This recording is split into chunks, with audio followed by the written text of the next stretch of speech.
The following live stream has been approved for appropriate audiences. It may contain occasional strong language and may not be suitable for younger or more sensitive viewers.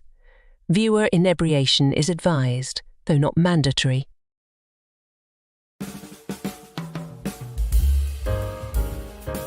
Everyone had huge hairdos, enough makeup to sink a ship, and power suits with shoulder pads big enough to knock the giant mirrored sunglasses off anyone who walked past. And if not, they had flat tops and wore gym clothes and break-danced on cardboard mats. Preppies in pastel suits with narrow ties drove sports cars that Lee Iacocca personally stood behind and traded stocks on Wall Street. And neon, lots of neon. Video arcades and, early goths.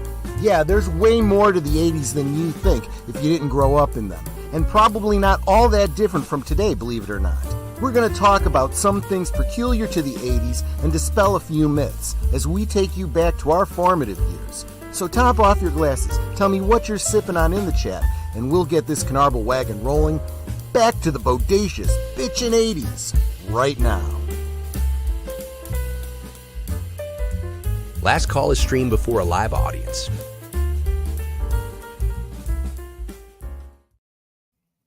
Salute, welcome. How y'all doing? I hope you're all doing great. Yeah. So immediately at the end of the monologue, Netter's like, don't ever use that phrase again. I don't use that phrase. I didn't even use it in the 80s, but it was the slang at the time. Welcome everyone to Last Call every Friday, 9 Central, 10 Eastern.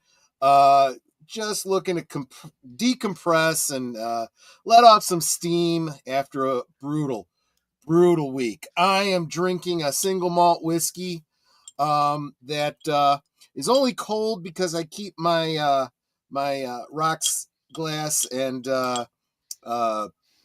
whiskey stones in the freezer. But the Jameson is now in the freezer in case I need a refill later. My designated driver tonight is one of the early AIs, Max Headroom himself. Aged Boomer, how you doing, my friend, and what you sipping on? I guess this would be Aged Headroom. Aged Headroom. I don't. I am drinking a Coca-Cola Classic, not a new Coke, which would be more appropriate actually. But oh well. there was a whole.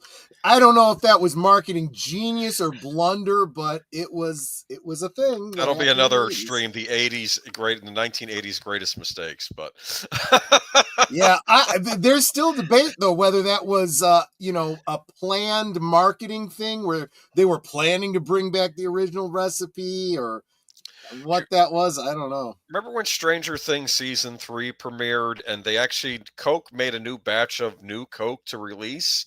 And I actually got some and I tried it again. And when I saw it, it's not like regular Coke, but it's not bad. I don't think I ever had hate for new Coke like everybody else did. I still think the original is better, but I don't think new Coke is better. It's funny because you bring up Stranger Things.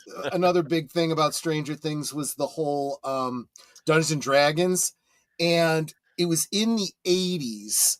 We were playing second edition rules. And I don't remember what year it was. I think it was late 80s or early 90s when the third edition came out.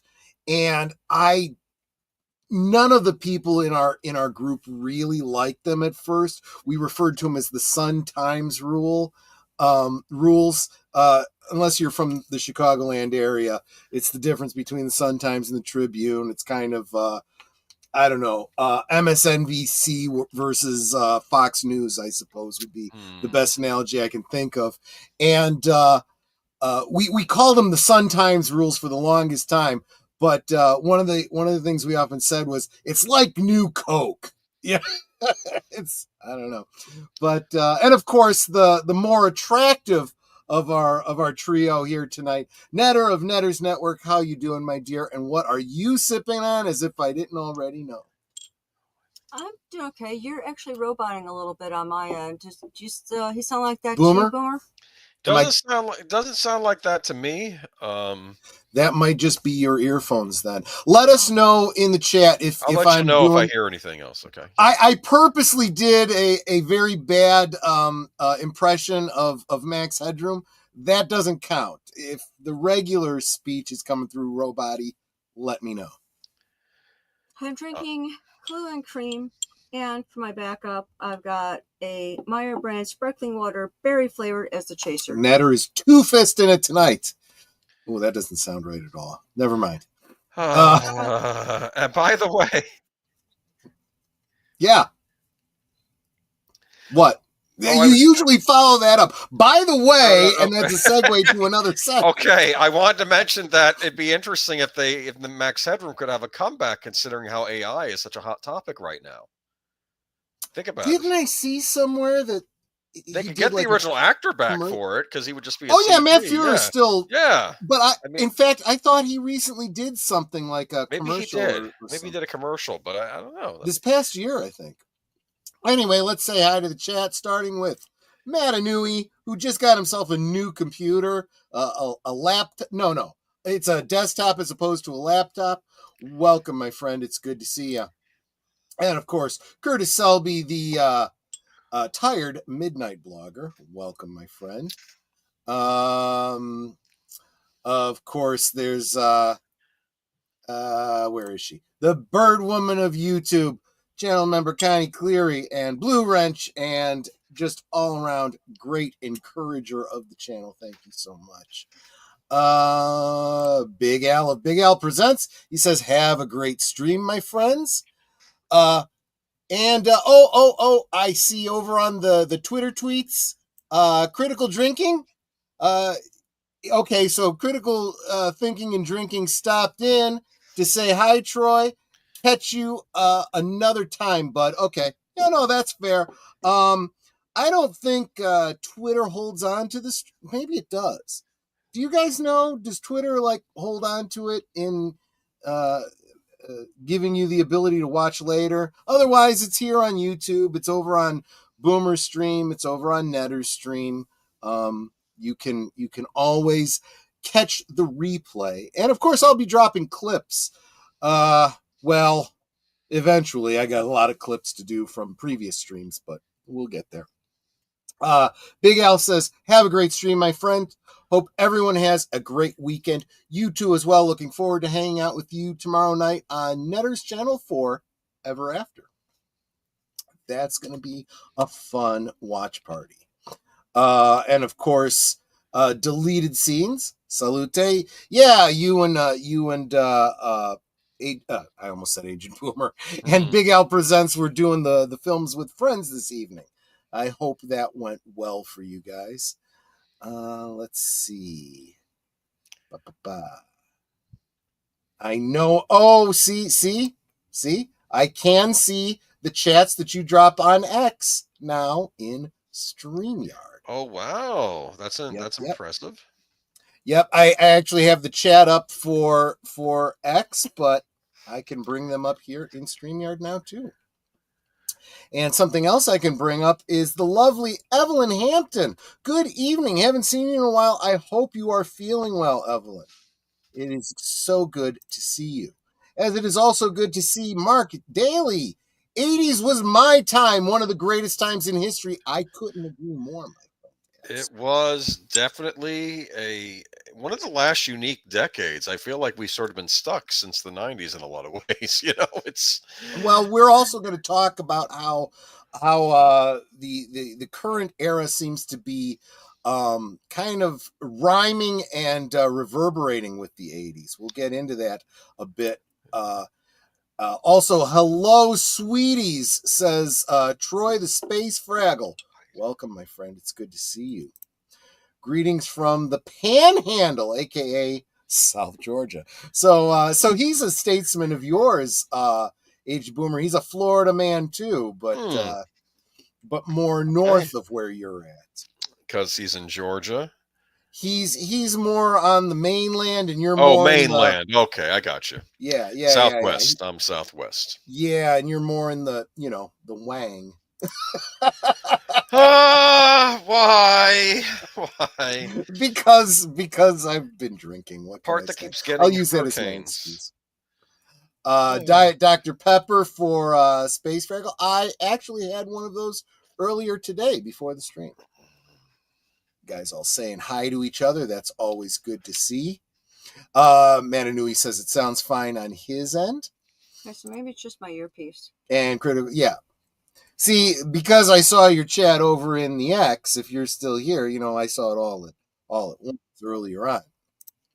And then, of course, there is Geek Flag with Nate Knows 1973. 1973 tells me that he and I have chewed some of the same temporal ground as you, Age Boomer. I am genuinely surprised to say that Star Wars Skeleton Crew first 2 episodes were actually fun to watch.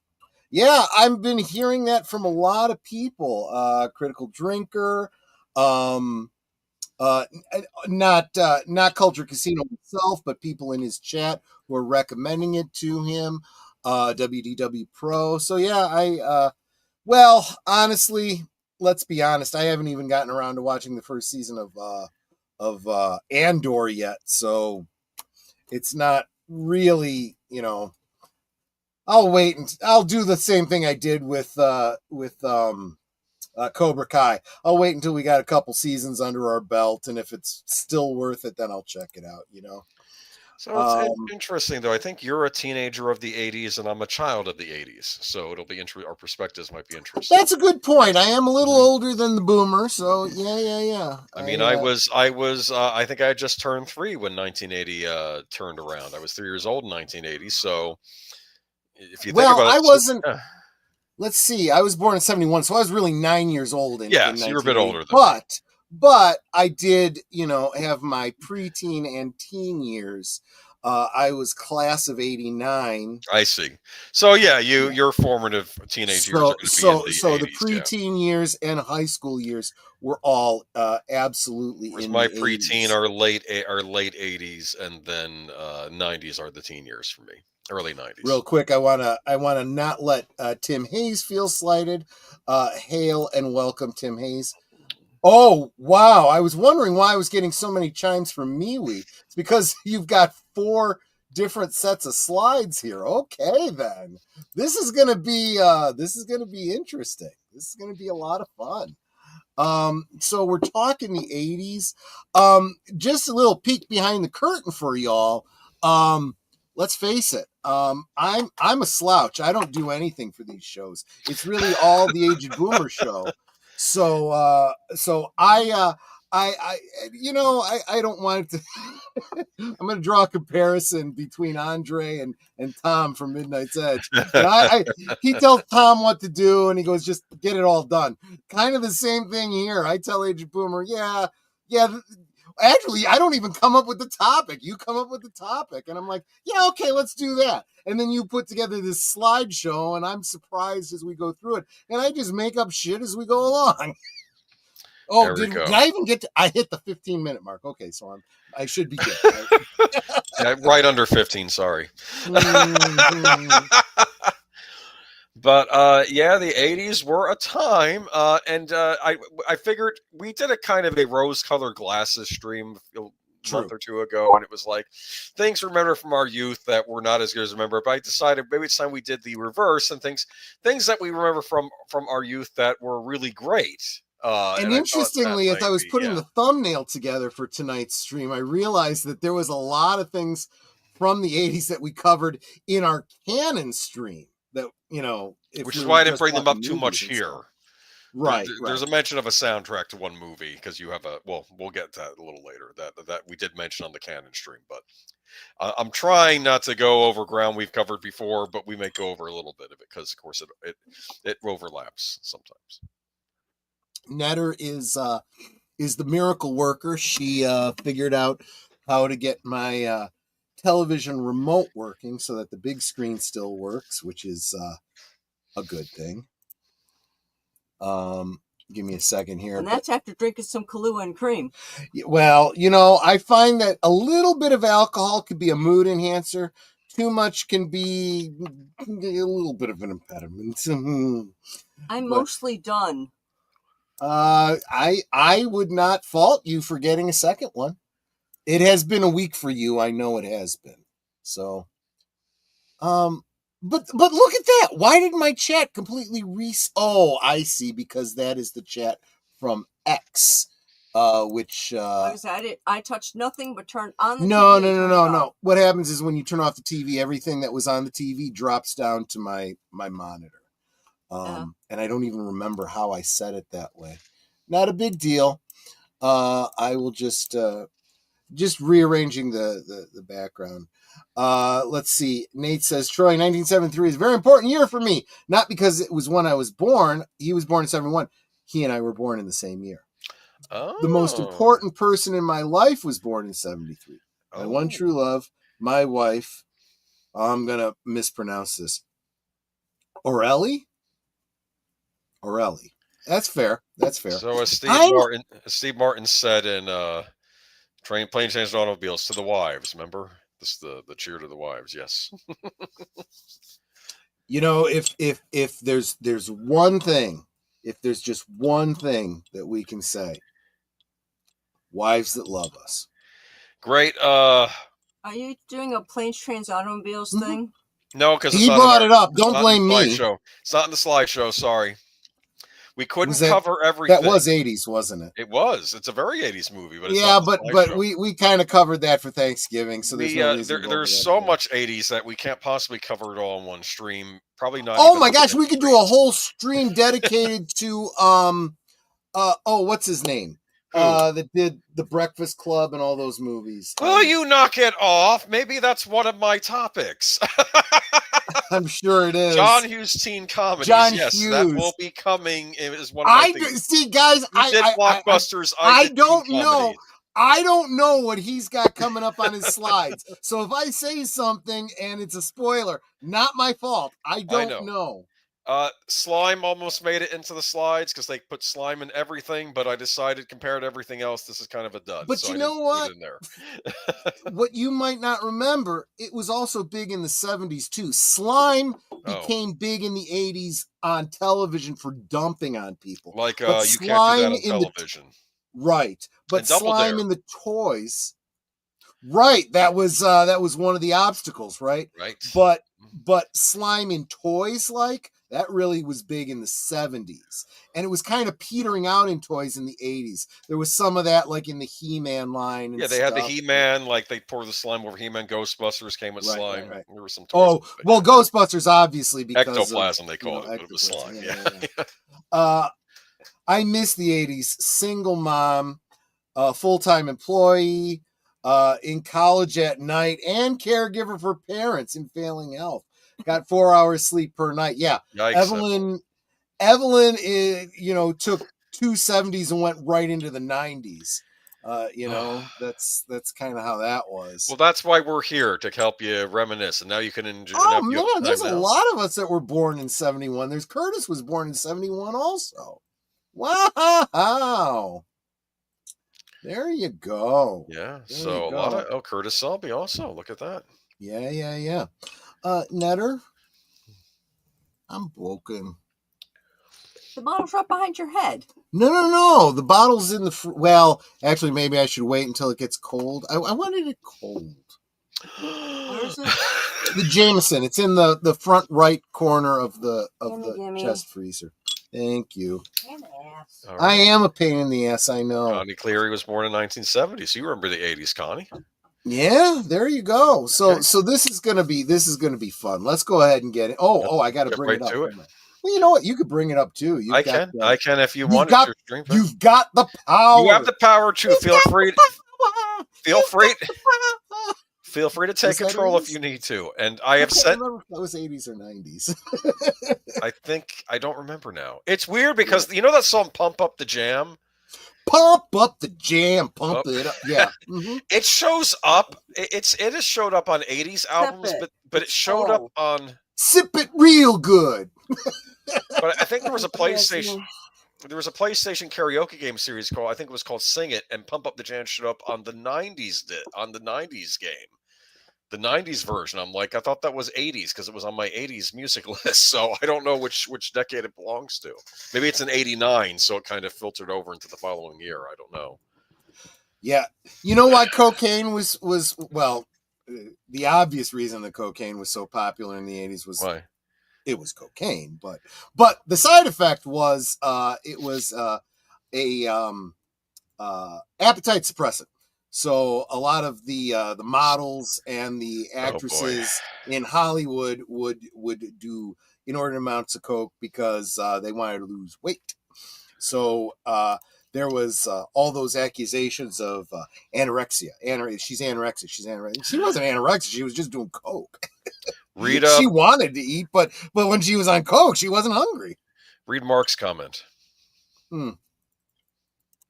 That just came up. Reagan, greatest president of the 20th century. I wish I could have voted for him, but was still 15 in 84. Well, it's very funny you should mention Reagan. Oh yeah, is he the first one we got on the docket? Yeah, President Ronald Reagan, our first choice. This was your pick. I was tempted to pick it as well, though, so I'm glad you chose it. Before you advance, though, yes, I almost feel like we have to set the stage a little bit. Mm-hmm. So you've got to remember that, and I mentioned this on the channel a bunch. I talk about the 70s, and I talk about the Carter administration. Carter had he was a one-term president, kind of like the current president, right? Who didn't inspire a great deal of confidence in his party, kind of like the current president. Mm-hmm.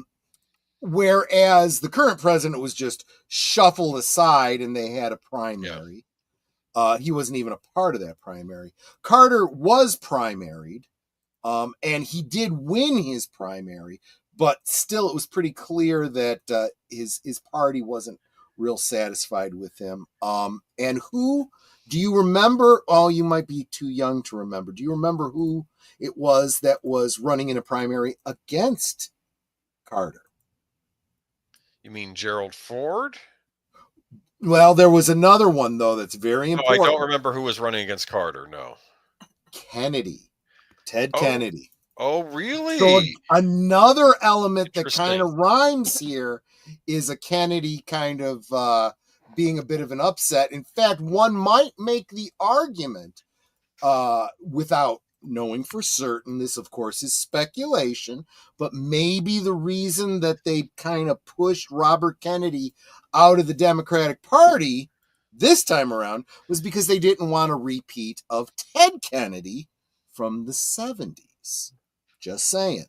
There was a big energy crisis. There was a lot of talk about energy and conservation. A lot of the things that have been talked about recently, it kind of started in the 70s, maybe late 60s, early 70s. I would encourage everybody who's interested in this to take a look back at the so-called malaise speech, the moral equivalent of war speech. Yep. Just look at some of Kennedy's speeches, and they could very easily be the speeches of Joe Biden today. Except you can kind of understand him, and he's a little bit more eloquent, if a little bit slower talker.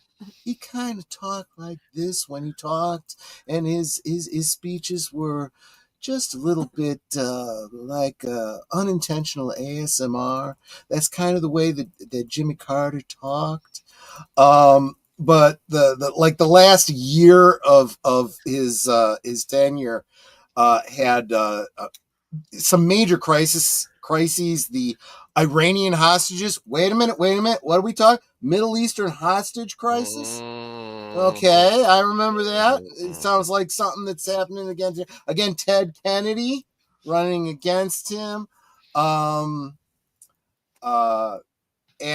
yeah, he lost to a president who was running on the campaign of Make America Great Again. That was Ronald Reagan. Take it, Boomer. Oh, yeah. I just want to let you know, though, you got a super sticker from Geek Flag before we get. Oh, how did I miss that? No, it just came in. Yeah. Oh, I see it all highlighted and everything. Thank you so much, Geek Flag. I need to take a look at the where is the I'll take a look. You have it is a it's the gourd saying cool. Yeah, an exercising gourd saying cool. Kind of interesting that it's the he's got the headband and everything. We'll get to that a little bit Curtis later. Selby's dropped now something you have a $20 super chat. Oh my gosh, Curtis! Curtis Selby. Oh my goodness, Curtis, you are so wonderful. Let me get back to StreamYard so I can bring that up. I should just put this up here so that I can see these clearly.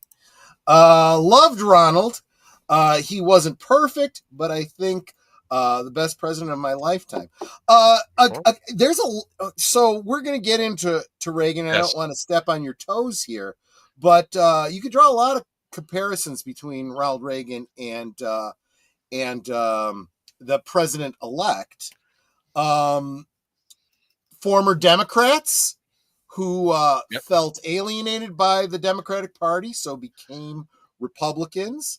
And ran under the Republican banner for the presidency, and we're pretty good at drawing a coalition between the Democrats and the Republicans. Now, I would argue that Trump is a little bit more polarizing in terms of the statists, the rhinos, and the deep state Democrats. But when you look at who his appointees are, he's drawing from both, which is... Some are former Democrats. Yeah. We have not seen that in almost a century. Republicans drawing on Democrats, or I should say the winning party drawing from the other party for their cabinet. And we see that... I see that as an exempling. An exemplar. I see that as an example of someone reaching across party lines. Ronald Reagan was known as the great communicator for reaching across party lines, and I see Trump doing a lot of that as well. Geek Flag makes a point. They both had their foot in Hollywood. That's right. We forgot Donald Trump was a big television star during the aughts.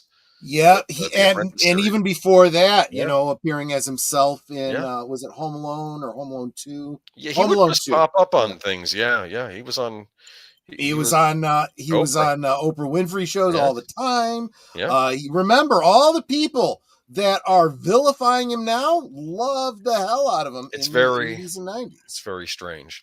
Mm-hmm. There is Ronald Reagan. I like that picture. I have to tell you, as a child. Here's to the Gipper. Yes.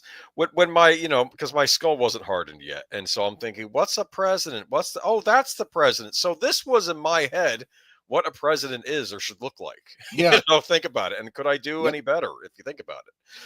I mean, especially as a kid, as the 80s, I saw Reagan. Reagan is the president of the United States. Ronald Reagan. This is as American president, I think, as you get in a lot of ways. Again, we were coming out of this time where and this he won just like the current president, incoming president, won in what was considered a landslide. You can't have the kind of landslide that Reagan did.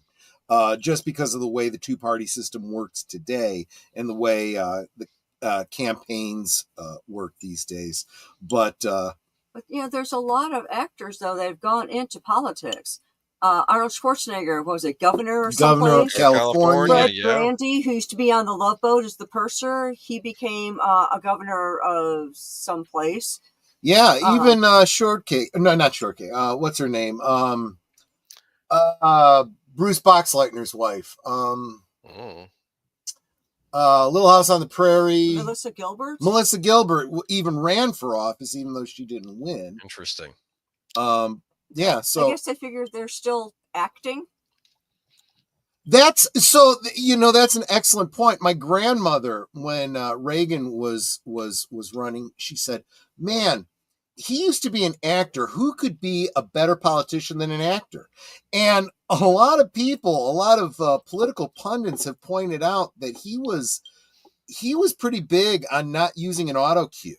He memorized his speeches like an actor. Well, you know, it's interesting. My mom remembers a conversation she had with my late father during, I think, in the GOP primary for when Ford won it, and she's like, "But Reagan was running against Ford," and she was like, "Really? You want me to vote for the actor?"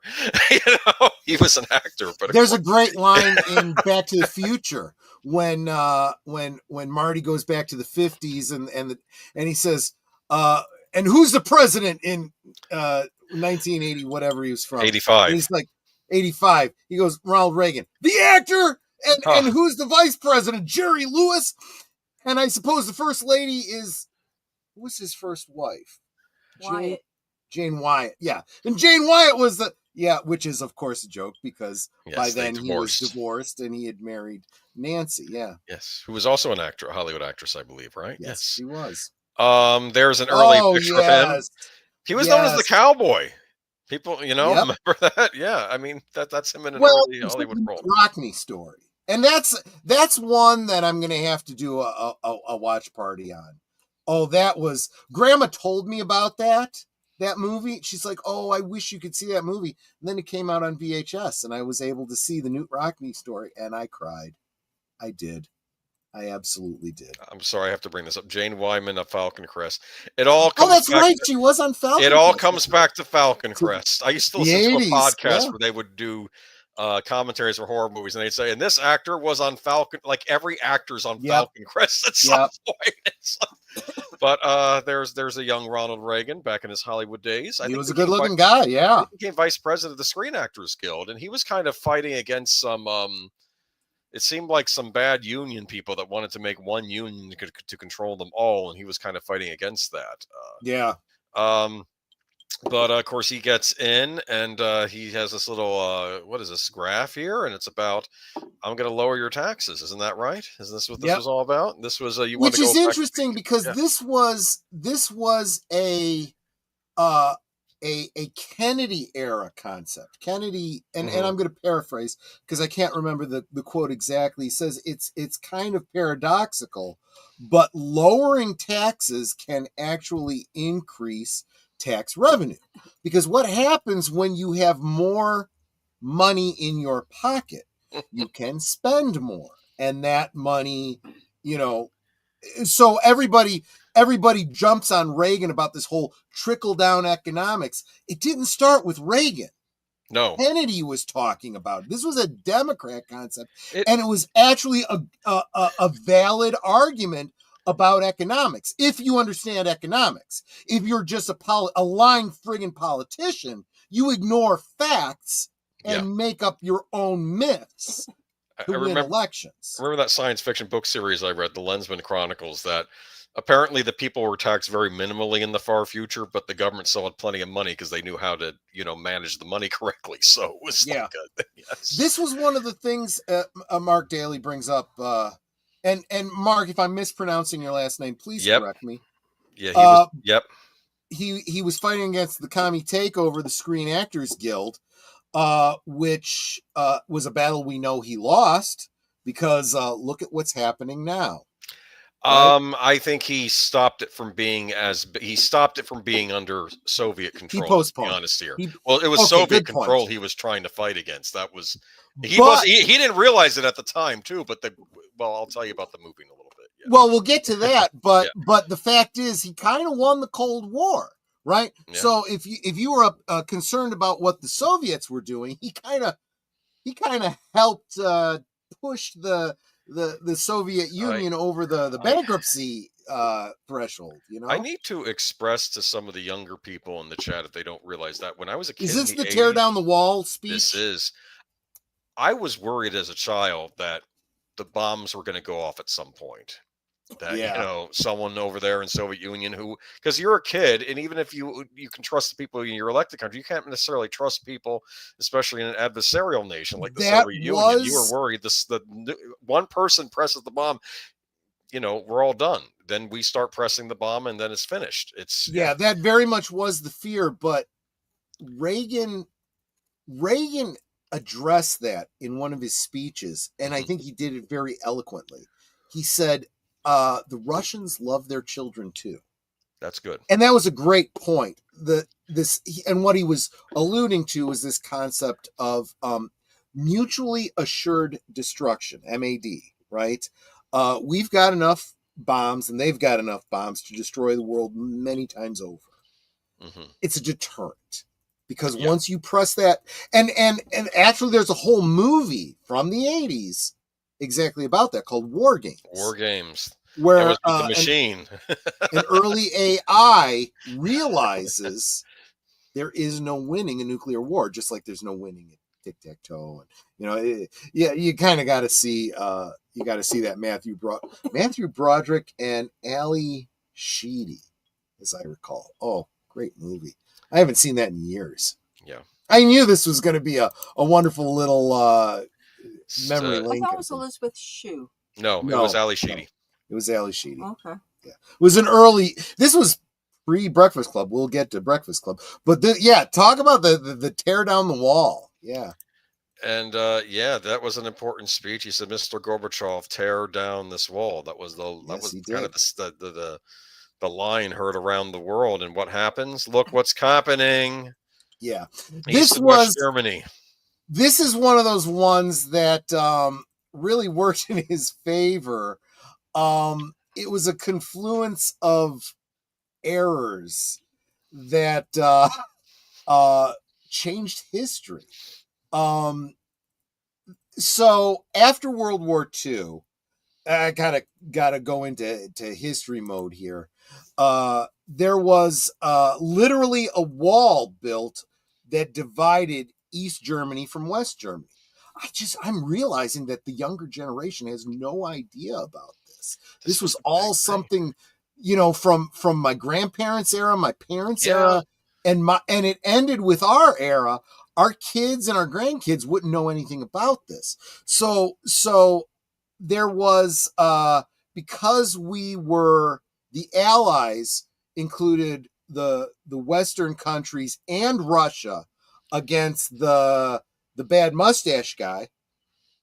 Ironically, Russia had a bad mustache guy too. Yes, they had a few. But here's the big all the bad guys in history had bad mustaches. I keep mine nice and trim. I think I have a nice mustache. Yes. Yeah, I guess. Well, I trimmed it. I like Mark Dolly's comment. This was his greatest accomplishment. He won World War III by preventing it. Yeah. I never thought of it that way, but that's true. Yeah. Wait a minute. Trickle down worked. Total revenue went up because even if the rates went down, the extra economy meant the rate was taken from larger total. Tax revenue doubled. Unfortunately, spending tripled. Yes, that was the downside, right? He increased government income, so to speak, increased our individual wealth because of lower taxes, but then he increased spending, which led to greater deficit, which led to more inflation. Right. That's probably a talk for another time, because I do see deflation happening under the incoming administration, and we'll talk about that and why. But this was his greatest accomplishment. He won World War III by preventing it, and it was an error. There are other videos currently on YouTube. I don't need to get into it too much because we have a lot of other topics to talk about tonight. But it was kind of a rhetorical speech where he was urging Gorbachev, who was the premier of Russia at the time, to tear down the wall, which meant it's time for us to no longer have a divided Germany. Since World War II, because of certain concessions between the Allies, we gave Russia control of half of Germany, and the Western, democratic countries took, the Western Germany. So you had a free Western democratic West Germany, and you had a Soviet controlled East Germany. And and it really divided. I mean, there were families that were separated from each other, that had no contact with each other. There was a literal wall between them. Not to confuse things, but this is what people point to that are saying that Trump is bad for his wanting a wall between the U.S. and Mexico. That's apples and oranges. No, this is a nation that got cut in two. Yes, this isn't two nations separated by a wall. This was one nation cut in half by a wall. And let's be honest, this was to appease a mustache man who wanted to wipe this country off the face of the earth because he was angry about what they did to his country during World War II. And honestly, there were people in the West that kind of agreed with him. But I know. Yeah, let's kind of not do that. So the compromise was to divide Germany. Yes. And wait a minute. Evelyn's got some great points here. Evelyn, East German soldiers shot would-be defectors. Interesting. Trying to get into West Germany. It happened on a regular basis until, and this was after the tear down this wall thing. And I don't want to sidetrack us with, because I could so easily go down historic rabbit holes, but there was Glasnost and all of that. There was some miscommunication within the Politburo in Russia about what they were going to do about the wall. And Gorbachev was like, well, maybe we should start thinking about, rolling this thing back. And there was horrible miscommunication. And a bunch of people thought, oh, the wall's coming down. We can go across. And the Border Patrol was like, we didn't get any word about this. And they didn't know what to do. And that led to literally in one night, the wall being breached and Russia just saying, screw it. Let's just end this friggin' thing. It was a big cock up on their part. And they were like, let's just end it. Let's just get it over with. Right. It's a very interesting history. I encourage you, if this is your bag, check it out. Oh, what a great picture. That's Ronald and Nancy. I tend not to pick on first ladies of either party. One maybe, but I'm not going to mention her name. Well, we're not sure she's a lady, but that's another. I was thinking of, never mind. Someone else. Okay. I think I was thinking of somebody. Anyway, let's not talk about. Let's not look. The point is though, I think keep it in the 80s. Nancy Reagan got some flack for I think the just say no thing, and I would argue that So there was a comedian in the 80s. I don't think he's on our list at all, but Bobcat Goldthwait. Yes. Miss him very much. Yeah, he was funny. Check out if you can find his Evening at the Improv routines. He was great. You would know Bobcat Goldthwait from Moonlighting. You would also know him from, especially, yes, you would know him from the Police Academy movies. And he said, and he had a joke about Nancy Reagan. Nancy Reagan's whole shtick was just say no to drugs. And he said, I gotta say, I had a really bad day one day.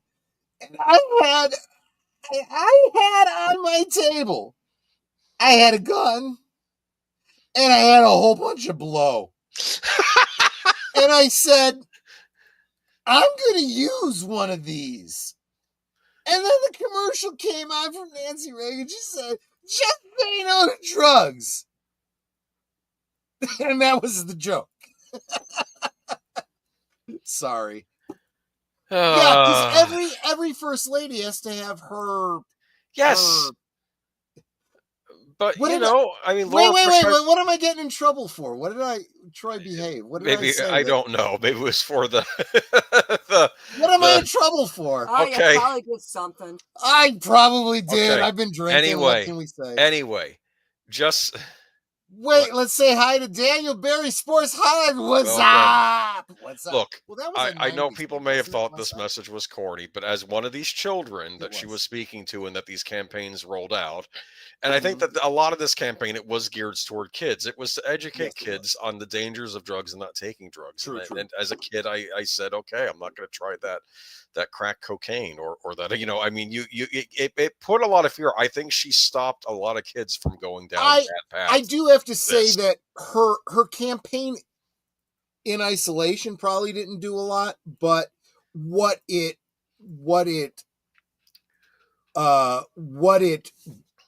brought fruit from, I think did. So it definitely did lead to conversations with my mom, talks in schools and so forth.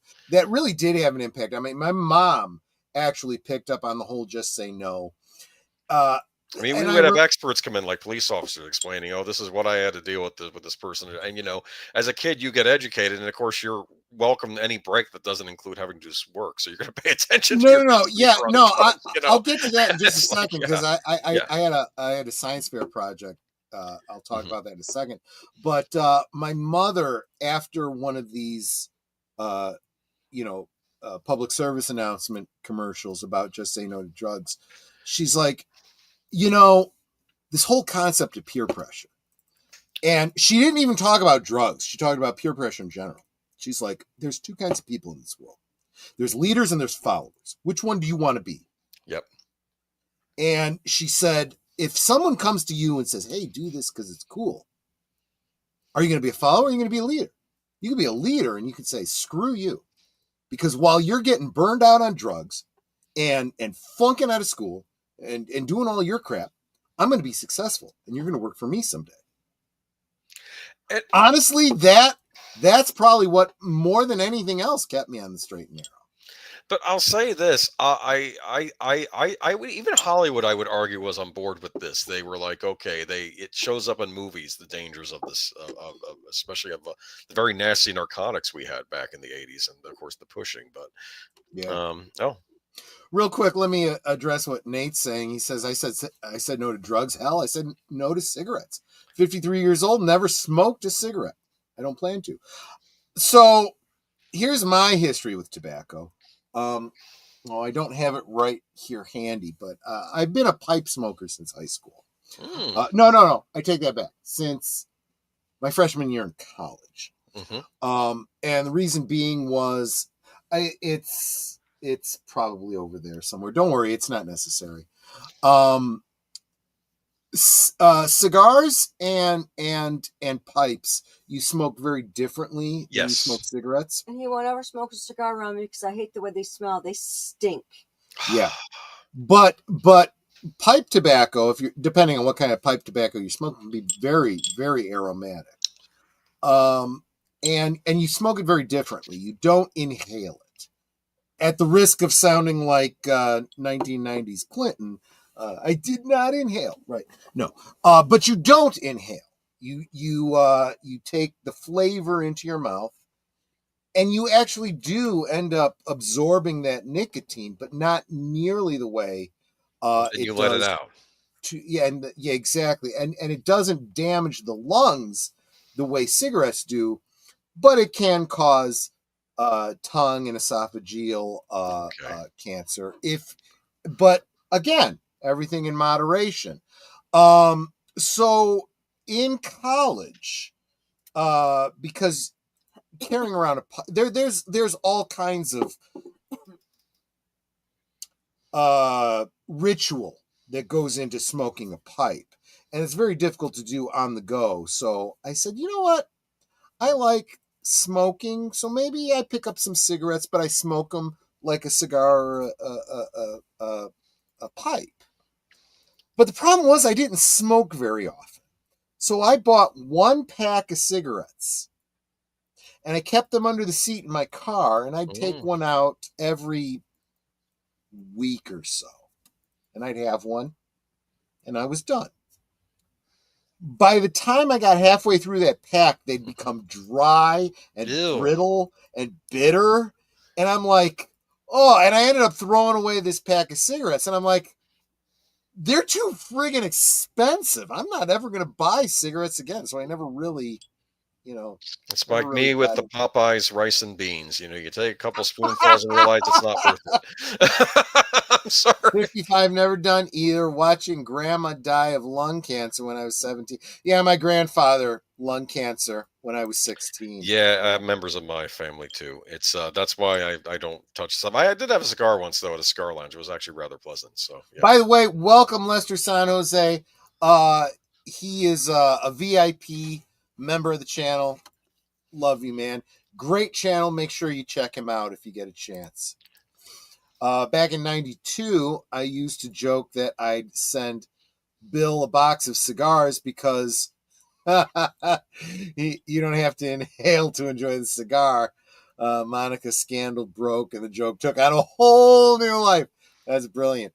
That's brilliant.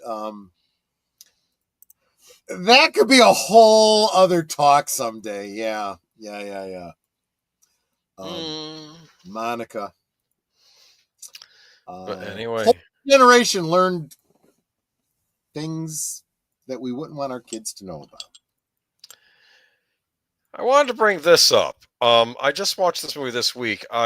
This is a movie recommendation to you. Great, incredibly good casting. Yeah. It's the kind of casting you don't think Look at about that. in advance. Oh my gosh, that's amazing. I recommend it. Great cast all around too, not just with Dennis Quaid as Ronald Reagan. And Who's I playing advise you Nancy? watch it and watch the movie. Watch past the end credits. There's a little thing at the end. I'm not going to say Okay, what it who's is. playing All right? Nancy?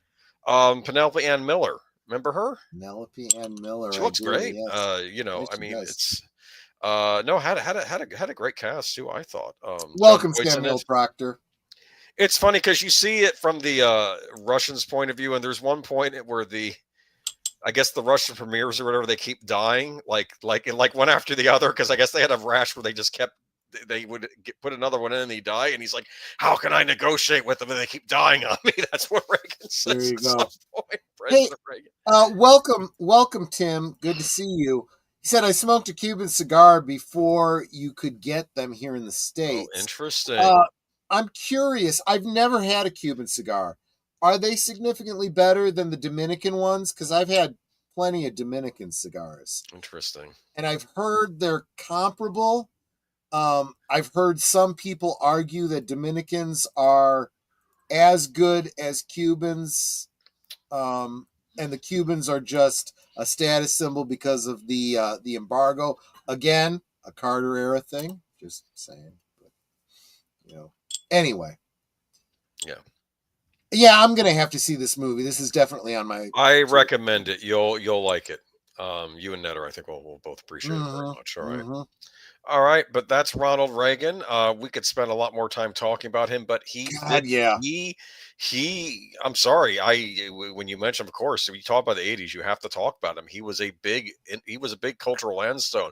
And of course, he'd show up in like music videos. Remember that music video, the Genesis music video? Land of Confusion. Yeah. They even, what's funny? They got the line in the song is Superman, where are you now? And it's a Croft puppet of Ronald Reagan in a Superman outfit. Yeah. They show that video in the movie, or pieces of the video in the movie, in a montage. Oh, that's wonderful. They must have gotten the rights to use it for this biopic. So, yeah.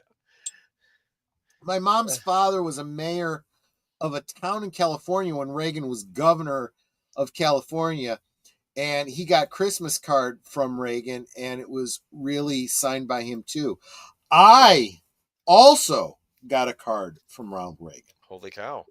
Not sure that it was actually signed by him. I think it was, just a stamp or whatever. But after again, another analogy to the incoming president assassination attempt that failed, probably for the same reason. Yes, I forgot to bring that up. Yes, that might be an interesting talk for another night. Maybe a little conspiracy theory-ish. Yeah. But John Hinckley Jr. Oh, we could even talk about how that impacted the greatest American hero, but that's a whole other story.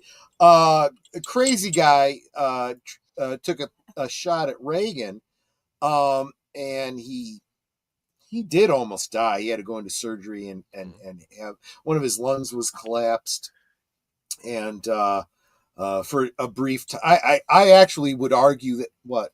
Since he did not actually assassinate Reagan, he broke the president's curse.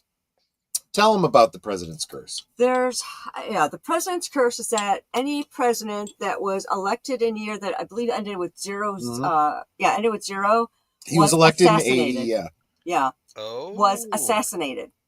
So if you go back through history, any president that was elected in a year that ended in zero had been assassanated. Yep. Interesting. Because Reagan did not die, that broke the president's curse. Interesting. And one would argue that's modern medicine. Right. People don't realize how many people survive gunshot wounds, but he was shot. The bullet that entered his chest cavity was actually a ricochet off of the car he was getting into. And it bounced off his rib, but it collapsed his lung, and they had to rush him to the hospital. At first, he didn't even realize he was shot. He's like, ow. It's like, I've got this real bad pain in my side. Maybe I'm having a heart attack? And then he's like, oh, blood. This is a problem. So they rushed him to the hospital. As they're wheeling him into surgery, his vice president, George Bush, temporarily took over as president. And great line as they were wheeling him into surgery. He said, hey, who's captaining the ship? They said, Mr. Bush has it, don't worry. And he came through just fine. Well, I was in grade school at the time, and I sent a letter to the president, kind of a get well kind of thing. Right. We're praying for you. Yeah. And I got and I didn't think about it before this stream. I really should have grabbed it. I still got it. I got one of these little cards, these embossed, the embossed thing printed from the president, the office of the president. You know, I just want to thank you so much for your kind thoughts and prayers. I'm doing well.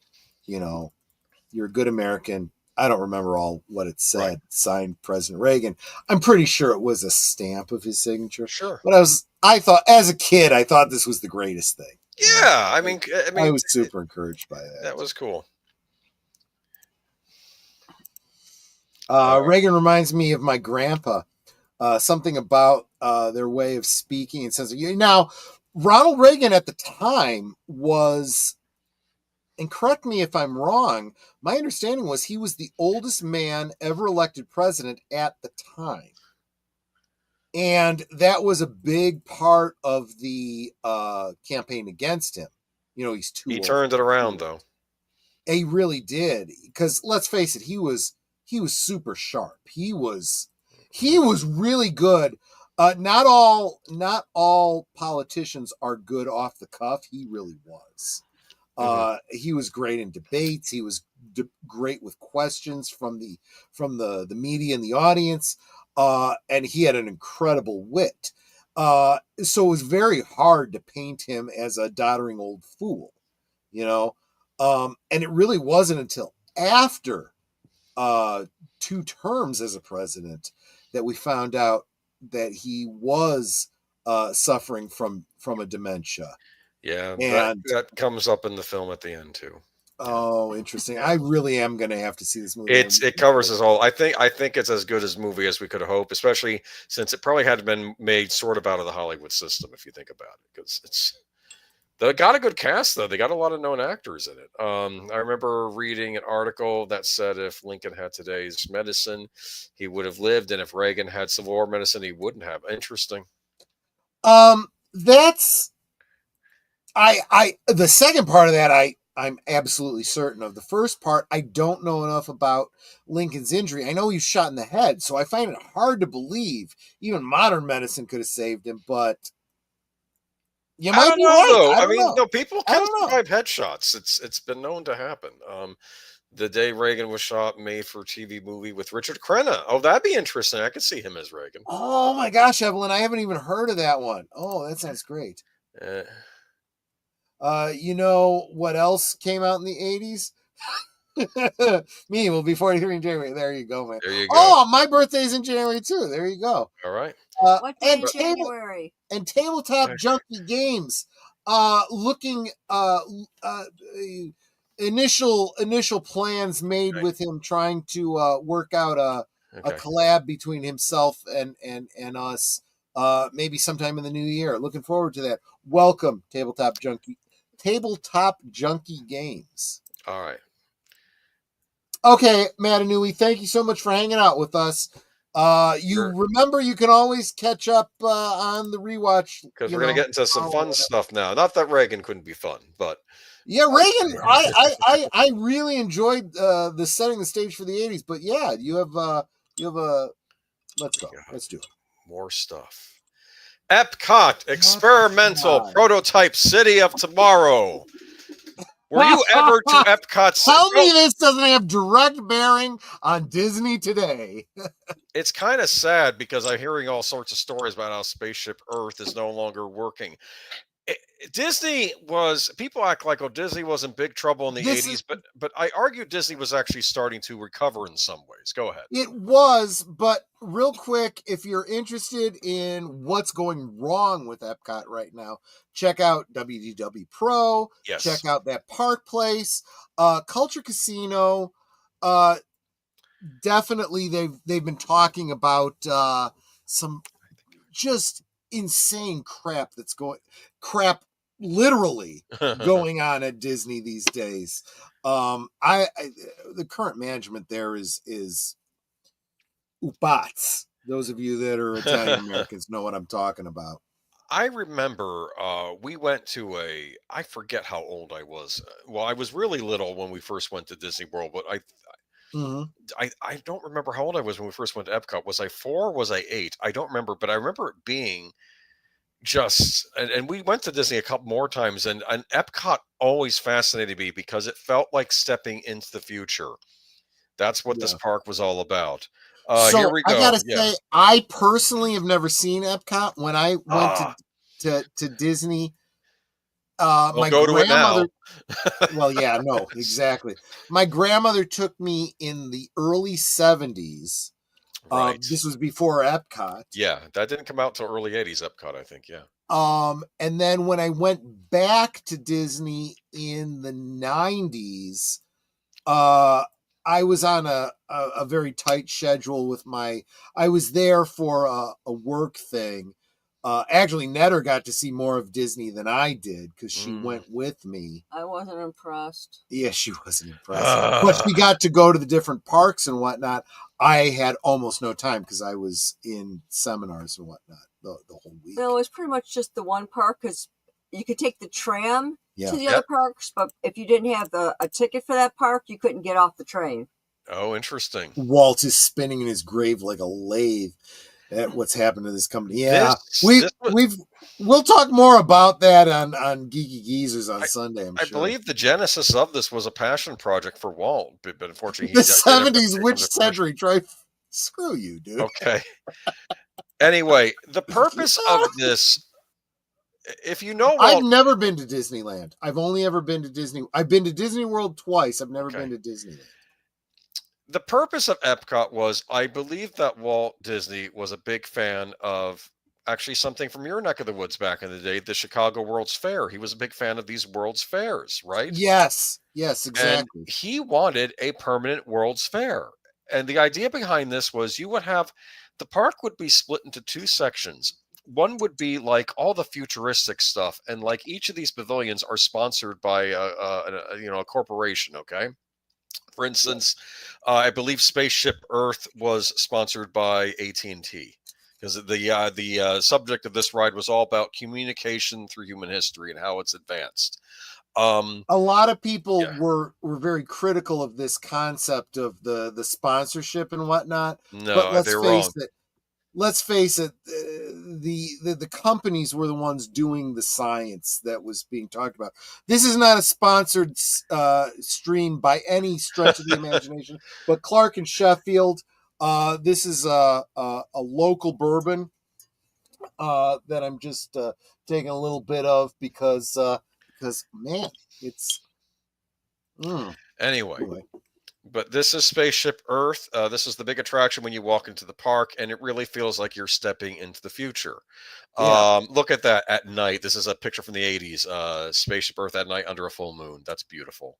That's inside this big dome is an animatronic ride where you get to see. People don't even think about the engineering that went into creating that geodesic dome. It's kind of brilliant. It all is. I mean, I don't want to say flabbergasted. I was with wonder when I walked into this park, even more so than Magic Kingdom, because I'm like, this is showing me the future, what the possibilities are for mankind, and I was fascinated by this park. In fact, I see what's happening here. Samuel Proctor brought up the urban legend about the cryogenesis.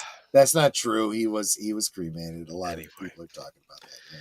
Anyway, here we have animatronics of cave people, so it's showing how they're communicating, doing the drawings on the walls and whatnot, and of course, eventually you get to the ancient Greeks. See, I kind of feel like I wish that they had just kept things the way they were and then updated them, because like on that the cave painting thing, archaeologists and anthropologists have come to a very rather recent realization that if you take the cave paintings, that we found, you light a fire.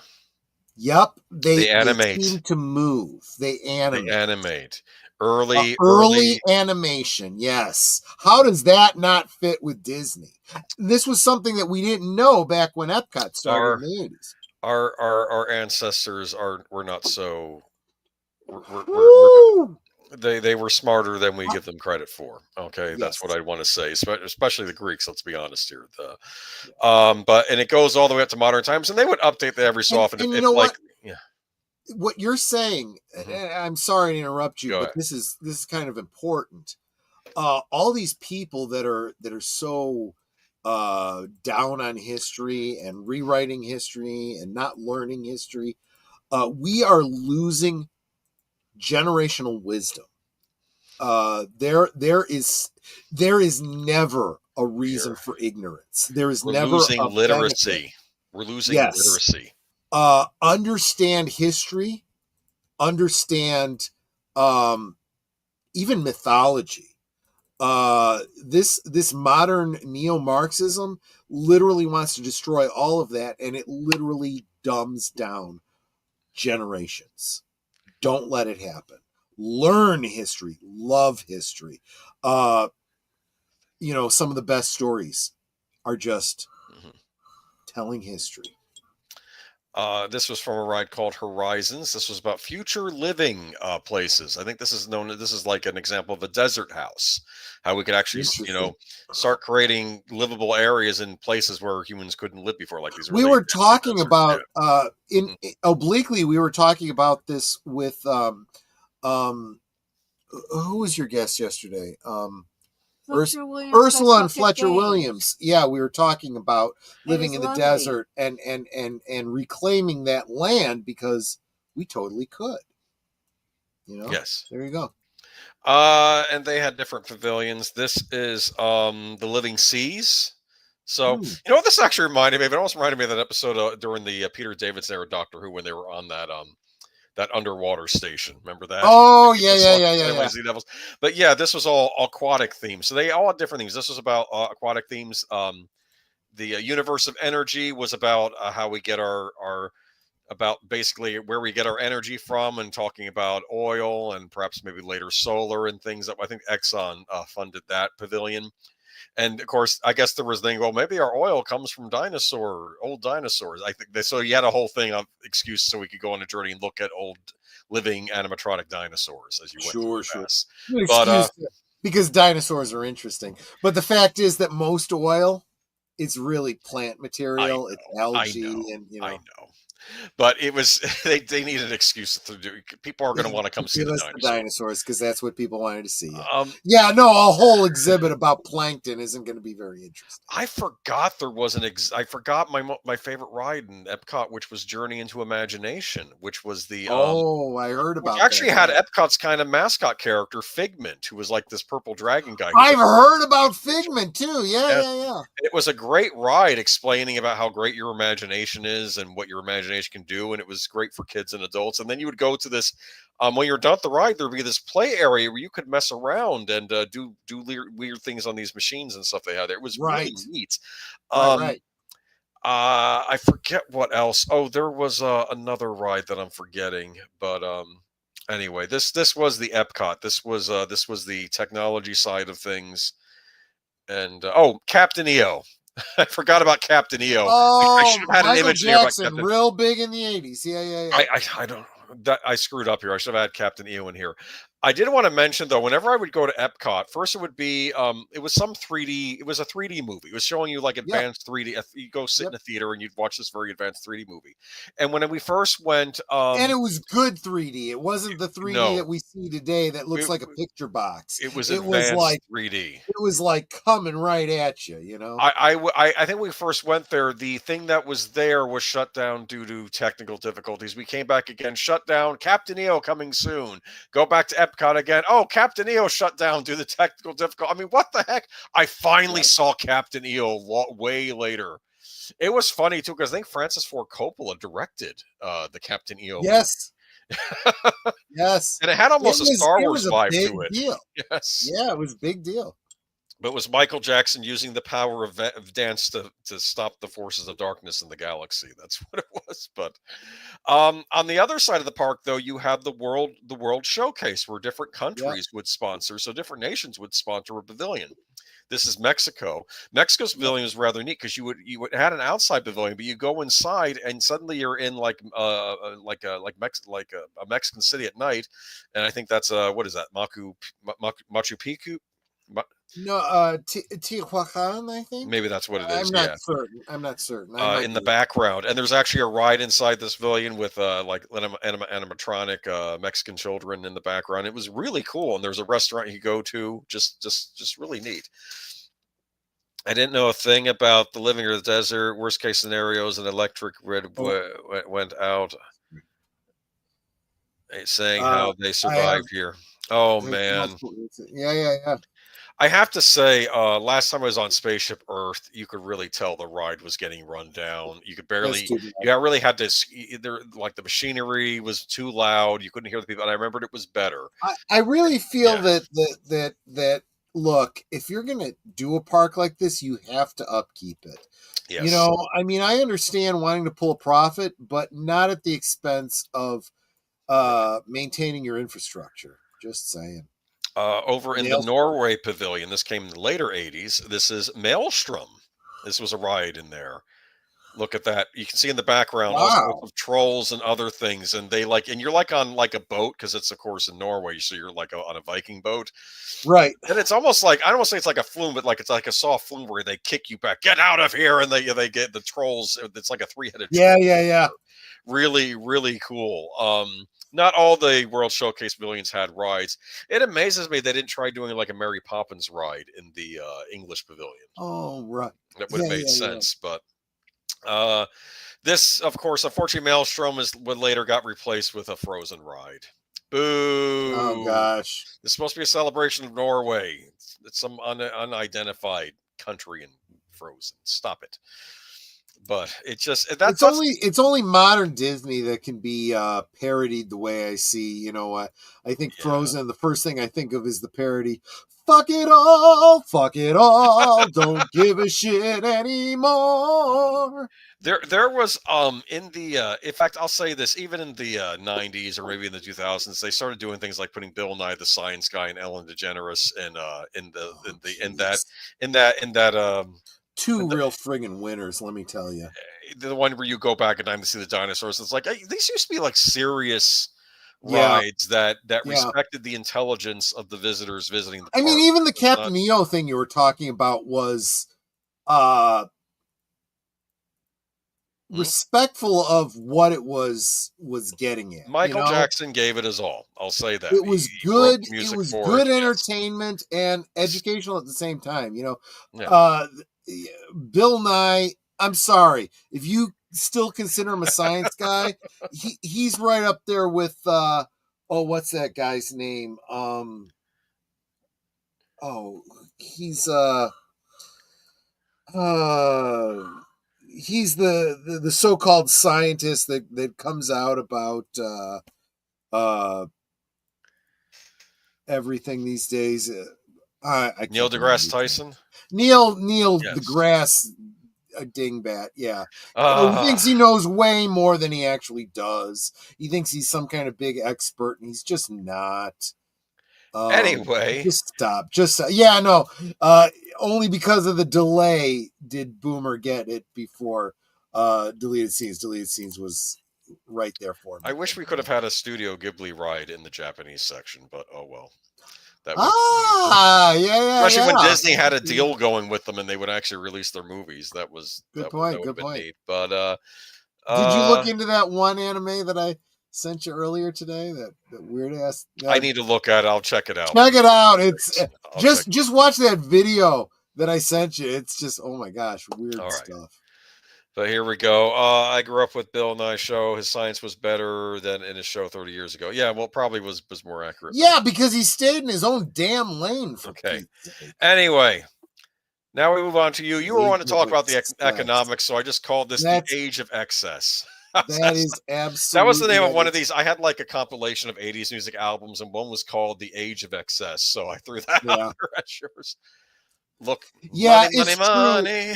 So again, you can't even talk about the 80s, basically economic recovery until you talk about how bad things were in the 70s. Terrible. We had this energy crisis. We had this embargo, just bad inflation, bad economic policies, very similar to what we're seeing right now with the current administration.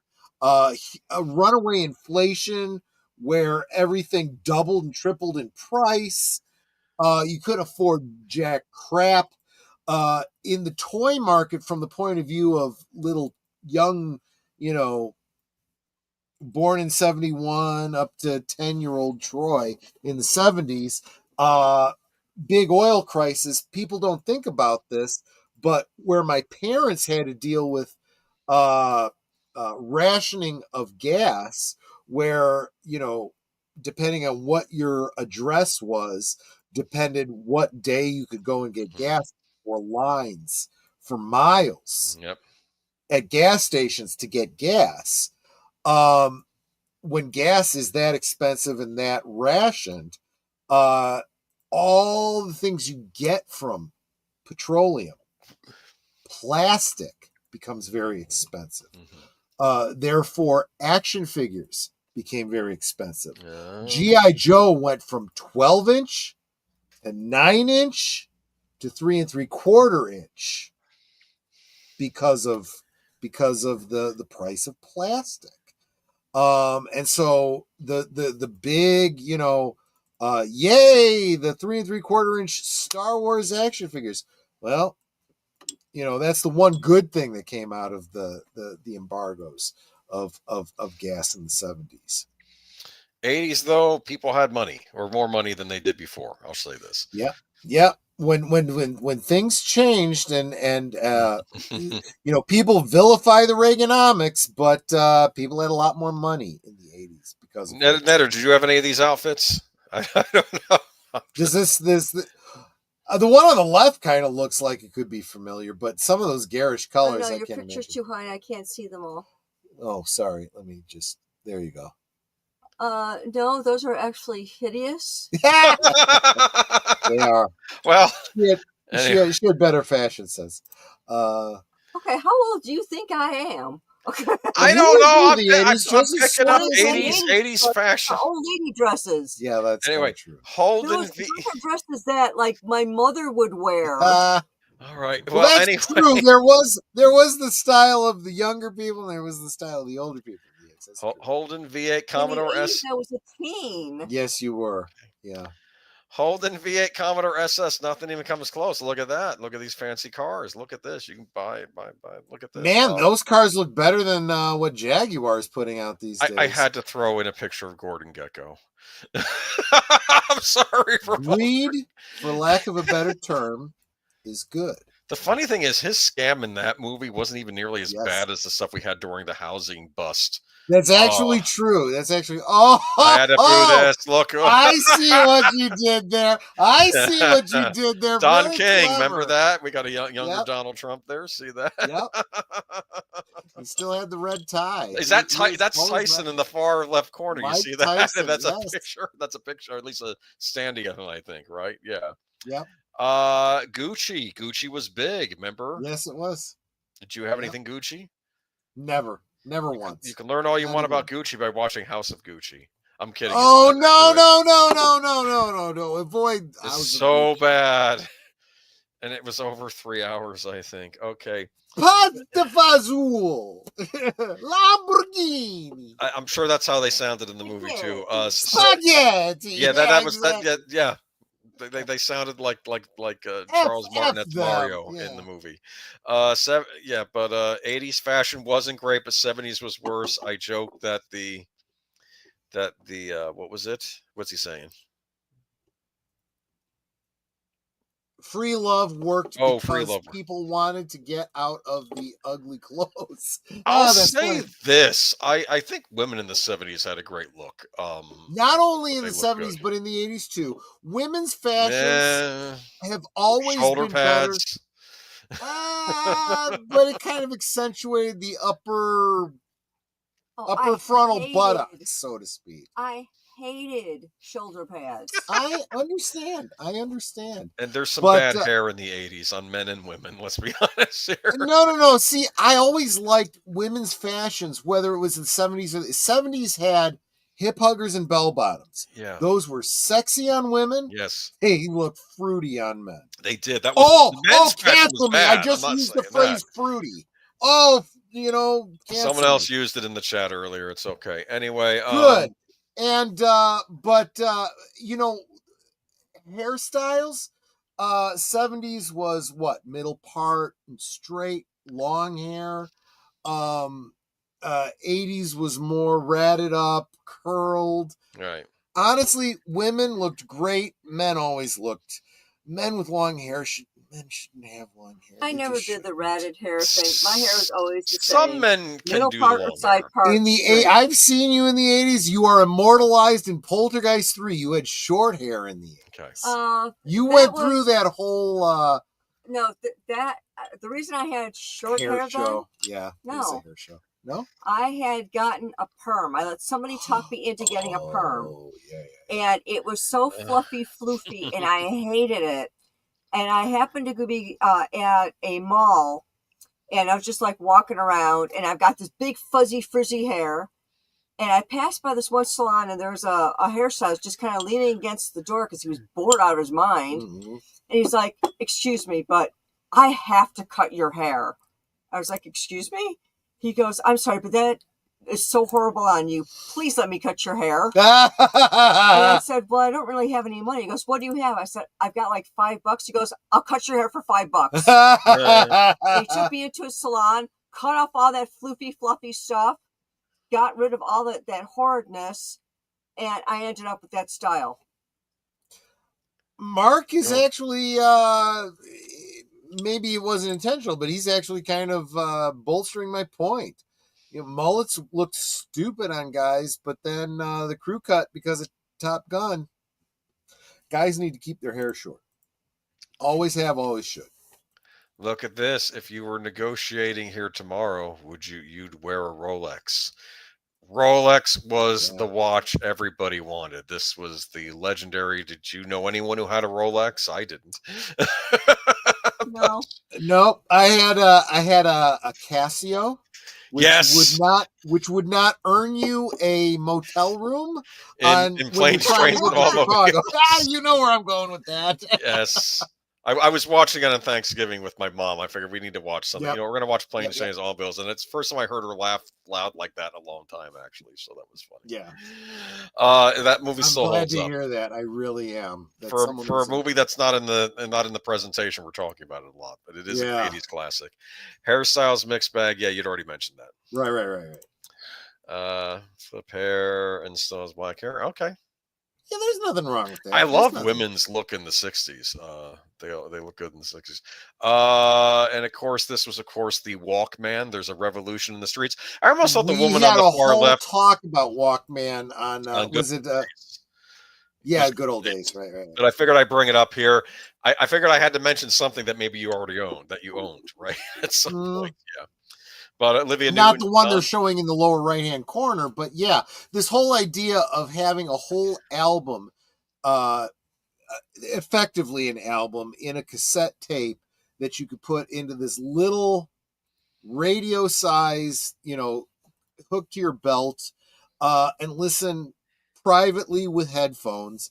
That started in the 80s.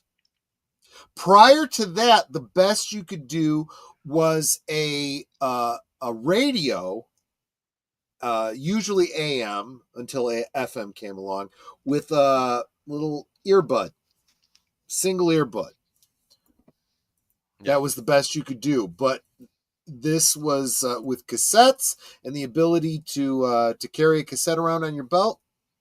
You could have all the music, and you were in control of that music. This is what they had before the iPod. And kids are asking, what's an iPod? No, good point. Yeah, good point. All right. That's the end of this. Music was a huge part of the 80s. It really was. God, I still love 80s music. I could tell my, what do you call it? Amazon Dot, just play me 80s music, and just listen to that all day. The Amazon Dot. Well, I don't want to say her name or she'll wake up and she'll start doing some crap. Computer. Yeah, exactly. Pizza Hut. Yeah, I know Pizza Hut exists today. It's not the same. It's not the same. We need to explain this to y'all, especially those younger in the chat, that going to Pizza Hut was a bigger deal back in the day than it is now because it was a different kind of restaurant. If we make it this far tonight, Mark, we'll be talking about some 80s music. Absolutely. Yes. Pizza Hut. Look at that. That is the Pizza Hut I remember. Yes. It's probably abandoned now. I don't know if any Pizza Huts like this still exist in North America or the United States. Last time I heard there was a Pizza Bistro in a neighboring town, but for all I know, that disappeared after the pandemic. I don't know. Now I'm getting hungry for that pizza. This is empty right now, but this is what it looked like inside. You had those Tiffany lamp type things overhead. I do remember that. Yeah, it was kind of dark, but you had the light over the table, right? When it was night. It was not quite an Italian restaurant, but it wasn't. It was a little step up from fast food too. It was. Let me tell you, I'm an Italian, right? And I have strong opinions about pizza.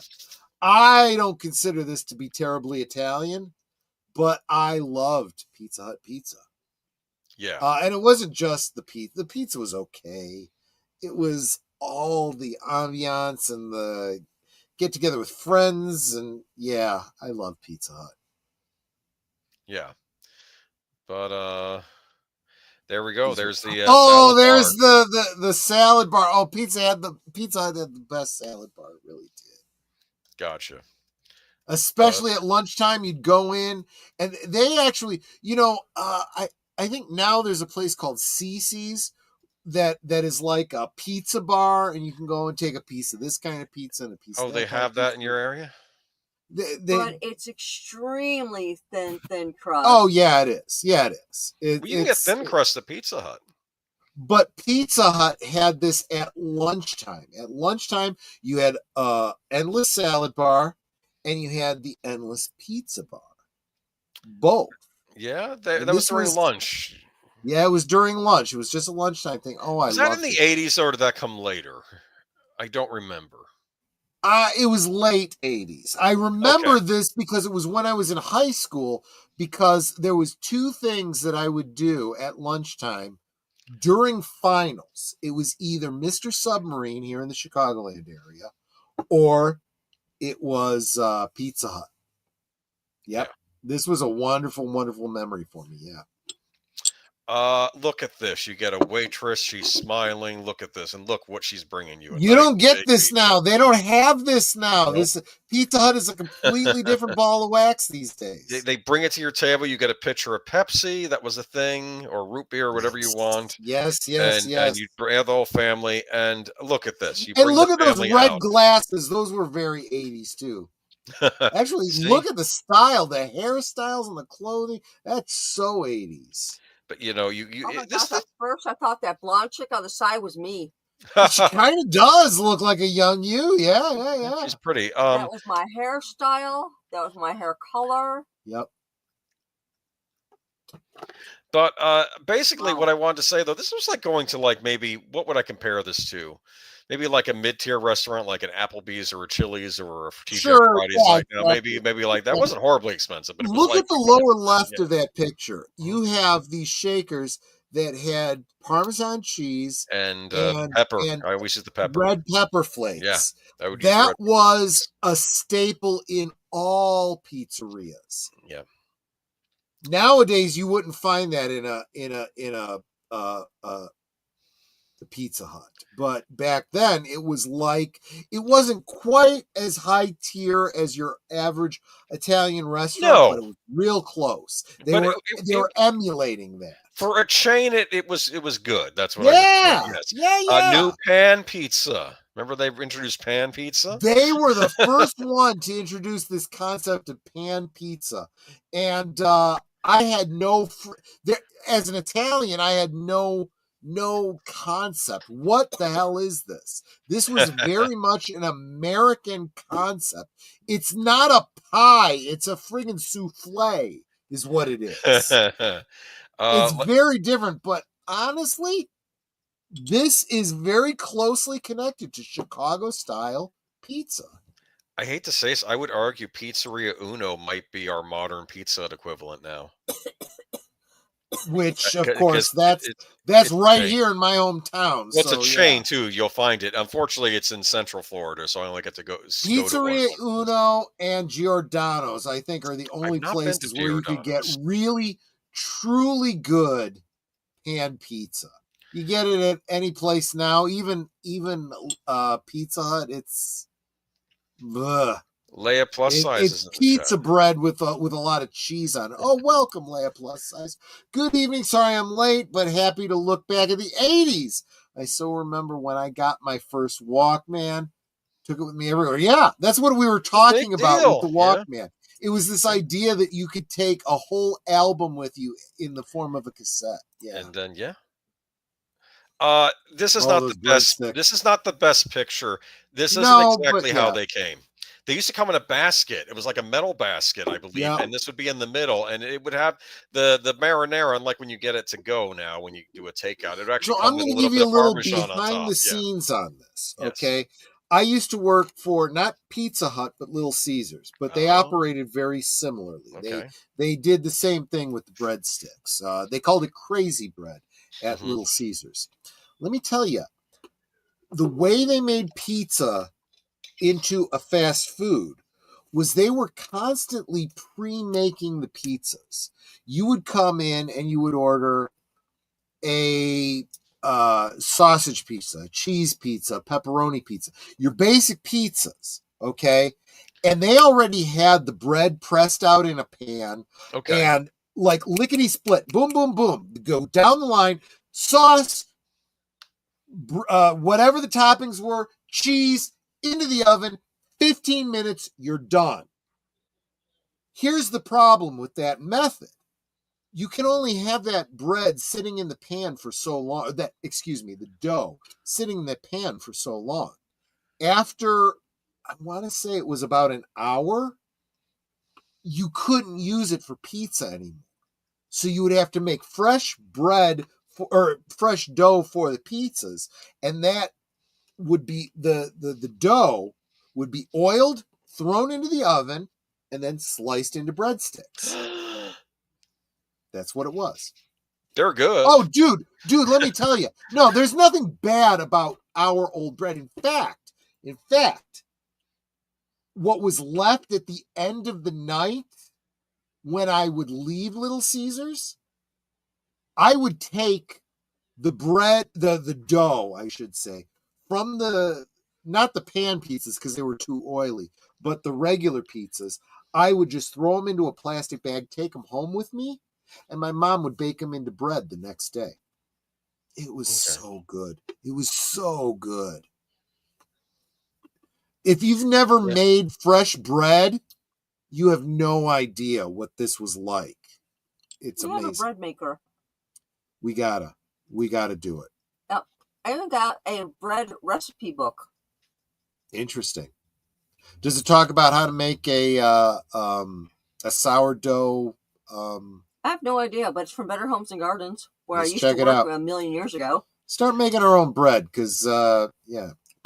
That was Pizza Hut, and I just want to say it was a great dining experience that we'll probably not really see again. But you know, Pizzeria Uno, they're not bad. If you want to go out to get like for a chain pizza place. Yeah, I still get pizza takeout every so often, and it's yeah. it's not Pizza bad, Hut but it's not and as Little bad. Caesars still has that.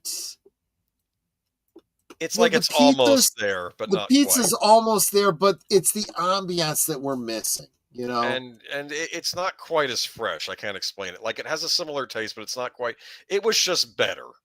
And unfortunately, I guess they decided to go more the takeout route than having a sit-down restaurant, and that's why we are where we are now. But not tomorrow everything. I want to good order lasts. pizza, Netter.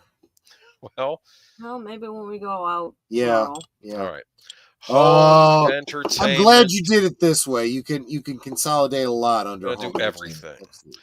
Yeah. This was the day. Oh my gosh, I had that exact stereo system. Look at And those you know how I was stereos. able to afford it? How?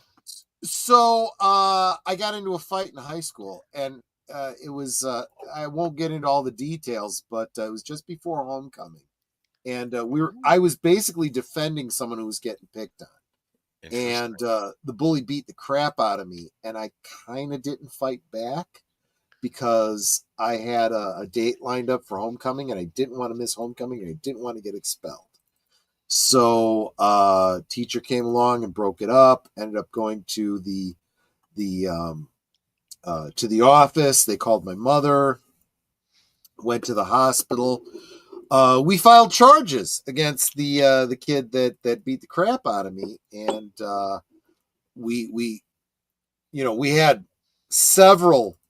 We had more than several. We had about a dozen people who came and said, "Yeah, no, Troy didn't fight. He just got beat up." And we said, "We're going to sue the crap out of you, or we can settle out of court." And in settling out of court, my mom ended up buying me this stereo system. That's cool. Pretty wild that you got exactly the Sony system that my mother got me. Yeah, cool. Check your private chat real quick if you don't mind. What did I do? You didn't do anything. It's on my end.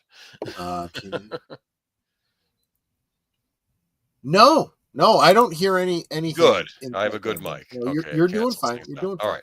But this was this was. If the anyone's day... hearing any background noise on either of our, let us know. But I'm not hearing it. Okay, it may not be coming. Yeah, I'm not hearing anything. I'm pretty fuzzy around the edges. Netter's right. the better judge of that. Gotcha. But these were the big home stereos, vinyl. Notice how it says save an extra $20 if you add a CD player, because CDs were kind of the incoming technology. People were still listening. Yeah, that was mine. I didn't have a CD player yet, but I had the vinyl. I had the cassette. And what I did a lot of was transferring my vinyl to cassettes so I could take them with me.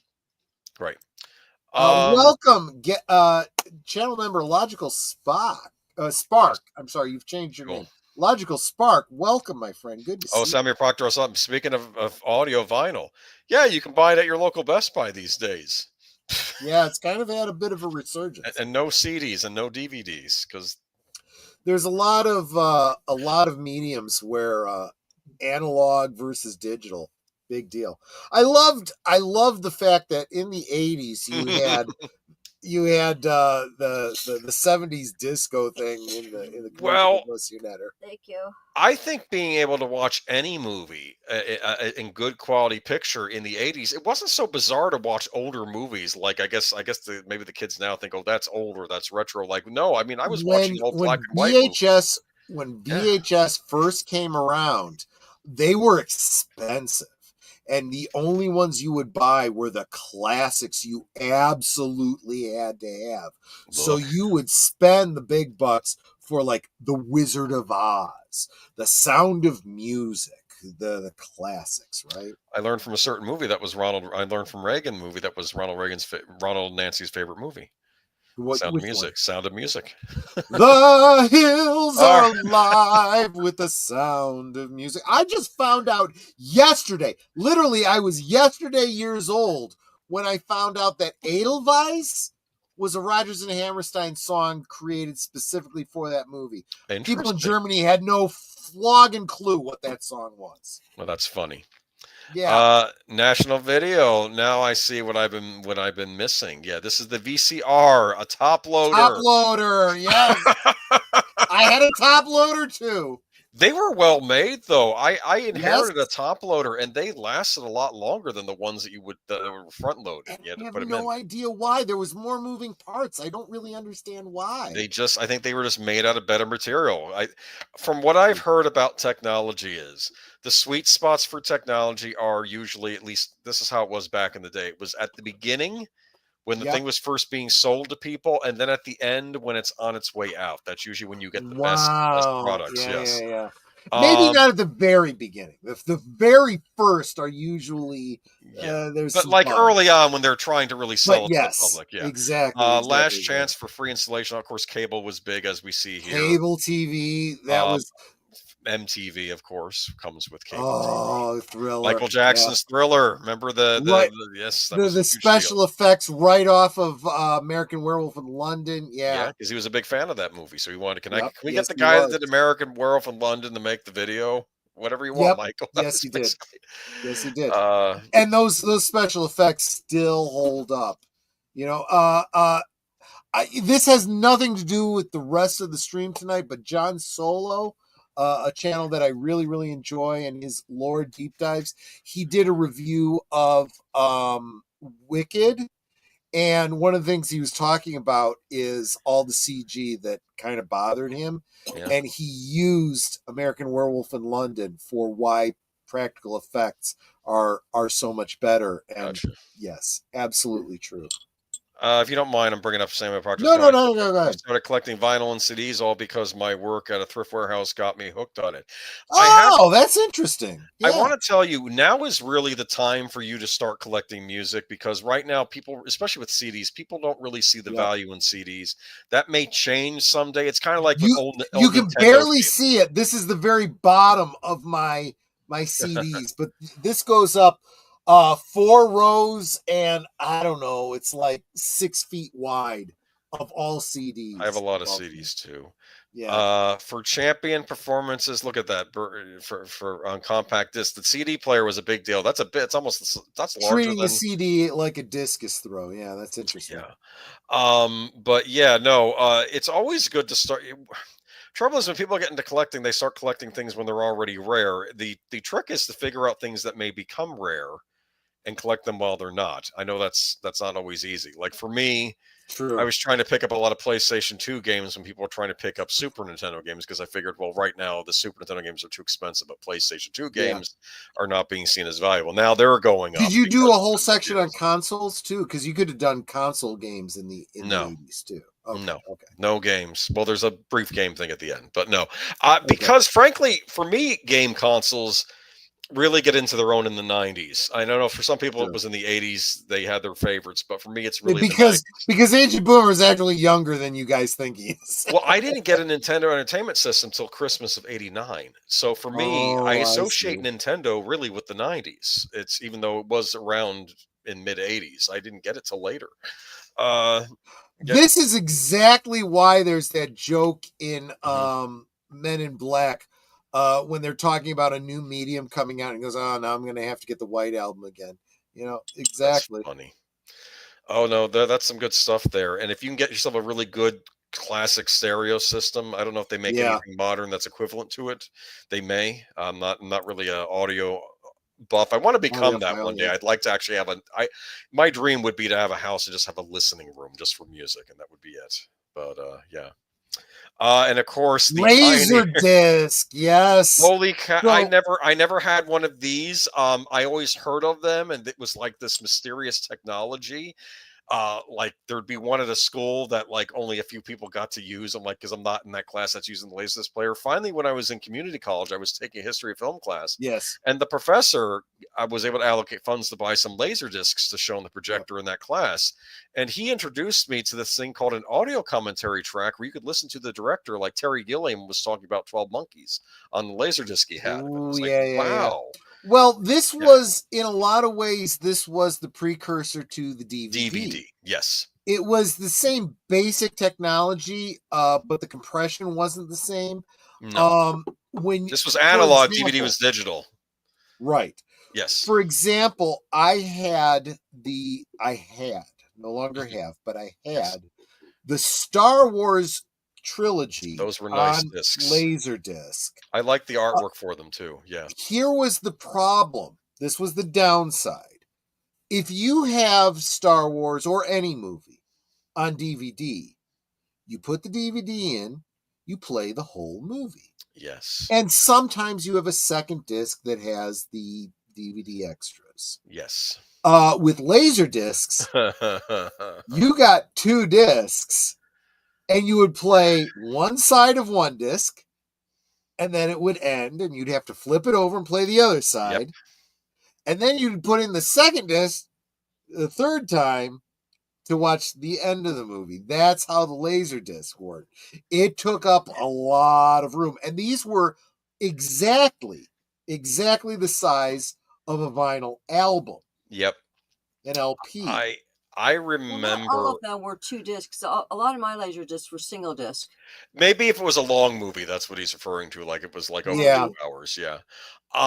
I wanted to say though that I remember because I was actually considering getting a Laserdisc player around the time that DVD was coming onto the scene. I ended up getting a DVD player instead, which I guess was the better decision at the time. But because you were younger, that worked out for you. I went through all the stages. But what I had heard that there was a Laserdisc player that could actually read both sides, so you wouldn't have to flip it.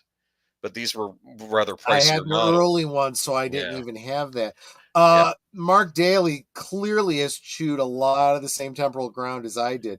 First game console was a Atari 2600. How many times have I mentioned that on this channel? Couldn't adapt to the multi-button controller. Fine. Yeah, NES, 4 buttons on that one. Yep. I've actually seen a 10 Commandments Laserdisc as at my work a few months ago. First time ever seeing one in real life. Yeah. How many discs was that on? I wonder. I can't even. That's a long movie. I had a lot of Laserdiscs. Sold them off as I replaced them with CDs. The last ones that I got rid of were the Star Wars ones. I gave them and the player to a friend because he had the software to transfer Laserdiscs to a format to write them to DVDs. So I said, I will give you my Laserdisc player and my Star Wars Laserdiscs if you will transfer the Laserdiscs to DVD for me. And so that's the only reason that I have basically the original theatrical release of Star Wars on DVD.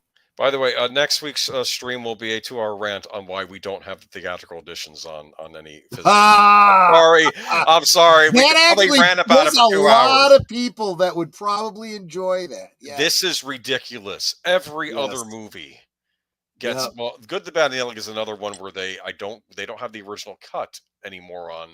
This is my opportunity to hold up another big YouTube channel.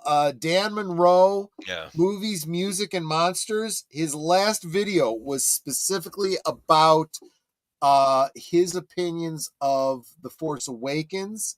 And during that video, he kind of gets into the whole thing about there not being a release of the original theatrical release, but he does exactly what we would do on this channel, but it's available out there if you know where to look.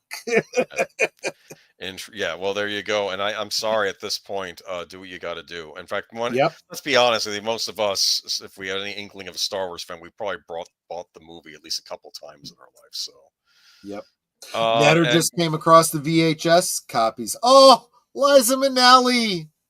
Not Liza Lisa Minnelli in your Minnelli. house? Yes, Minnelli. Look at that.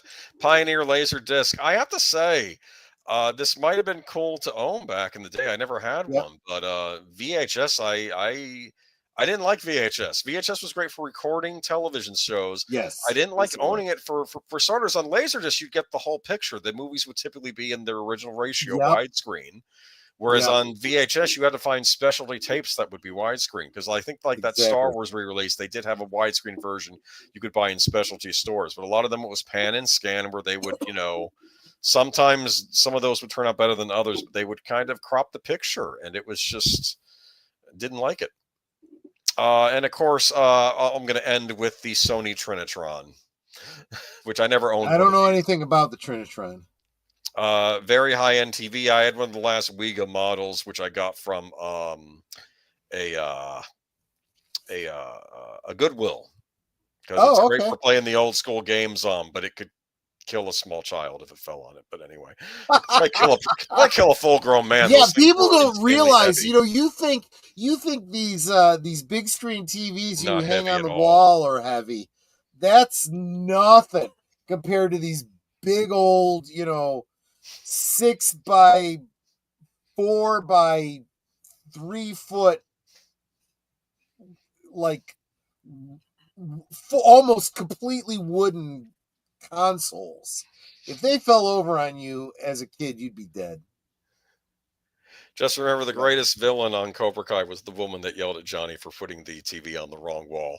I said, the wall across from the door. This is across the door. Not that door, that door. Remember that? Was just... Oh, God. Yeah.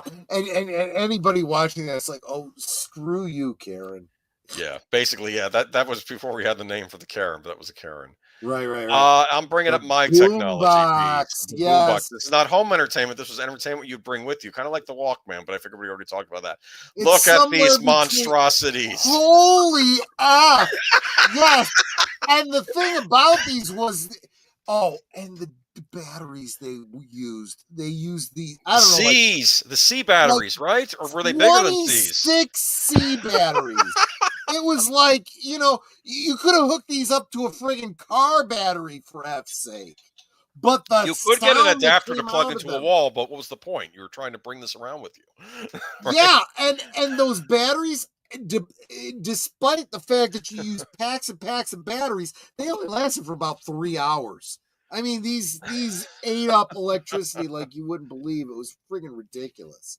But the sound was incredible. Yeah, for something that was portable. I mean, Yes. Portable in the military sense, I should say. Yeah. Because these things can't fit in your pocket. That one's not so bad size-wise, but there you go. No. You go home, you have your vinyl record or your CD player, you make your mixtape on an audio tape, Maxell for best quality. Put it in your boombox, bring it with you to the local party at the abandoned funeral home on top of the hill on Halloween night while your witch friends decide to summon demons. Specific there. That was the plot for Night of the Demons. The guy gotcha. Like, how are they gonna? I was like, how are they gonna have a party in an abandoned house? Oh, of course, they have the boombox. They had a boombox. Yeah, exactly. And they have chips and beer that they stole from the convenience store while Leanna Quigley was showing off her butt to the cashiers, and they were distracted. But yeehaw, yeah. Look at that! Look at that monster, though. Come on. I mean, it's just this is a horribly heavy machine. But you had to have biceps to lift these things, right? Yes, you did. Yes, you did. I think he's been making out all right himself. But I love this. I got the Porsche, the house, the kids, but she got the Sanyo. Oh gosh. I don't know. I looking at her, I don't think I would have let her go. I'm just saying, or maybe she divorced her for somebody else. Divorced for somebody else. I don't know. Look at this though. Look at these two different sets. You have the dual cassette one was neat because you could play someone else's cassette and record your own copy of that cassette, right? Yep. And Yes, make you your own could. copies. 'Cause Copying tapes was a big thing back then. Yeah. It really was. Yeah. Look at this though. And I don't know. I find that she's happy. Everyone was into the boombox. That's what I'm trying to say. Right? Oh, that hair. Look at that. Look at that. Look at that, though. But did you own a boombox? I should ask. I didn't own that style. I Right. had something. I want to call it. I can't remember what it was called. If it was the Pop Studio or whatever. It was essentially an early karaoke machine. It was. Oh.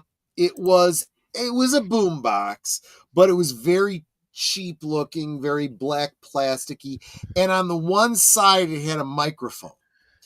And the idea was you would buy these karaoke tapes, right? Or you could use commercial tapes and sing along with it like Mr. Microphone, but that was lame. You wanted the karaoke tapes. Right. And the nice thing about it is you'd have the karaoke tape, which was just the audio track, and you'd sing along with it. And if you wanted to, in the second deck, you could record and basically make a recording of your own singing over the exactly. Very neat. It was neat what they did. I used to like how they would have the sound levels with the lights going up, back and forth. Remember that? Yes. The what do they call the visual equalizers? They need to bring that back. I need that back in the worst way. But hello. I don't know. Yeah, that's what I was saying. I don't think I would have let her go. I'm just saying. Right? But what I did want to make a point though. Someone in here said it was great for camping trips. Yeah, I had a smaller one. Had two cassette spots to make mixtapes, also radio, so I could listen. Yeah, I mean, when I was a kid, I didn't have the big stereo system my dad had, but I think I got one of these as a hand-me-down, and I'm like, well, this is pretty cool. I can listen to the local radio. I can play a tape on here, and they even had AV jacks in the back, so I could hook the NES up to it, so I could hear the NES music through the stereo. Yes, I was. So Samuel probably is making a reference to the movie Say Anything. I should have put a picture of that in here. That looks like you could get a girl's attention with those boom boxes by holding it over your head while blasting in your eyes. This is another one of those ones that people misremembered, like Luke, I Am Your Father, and Mirror, Mirror on the Wall, and so forth.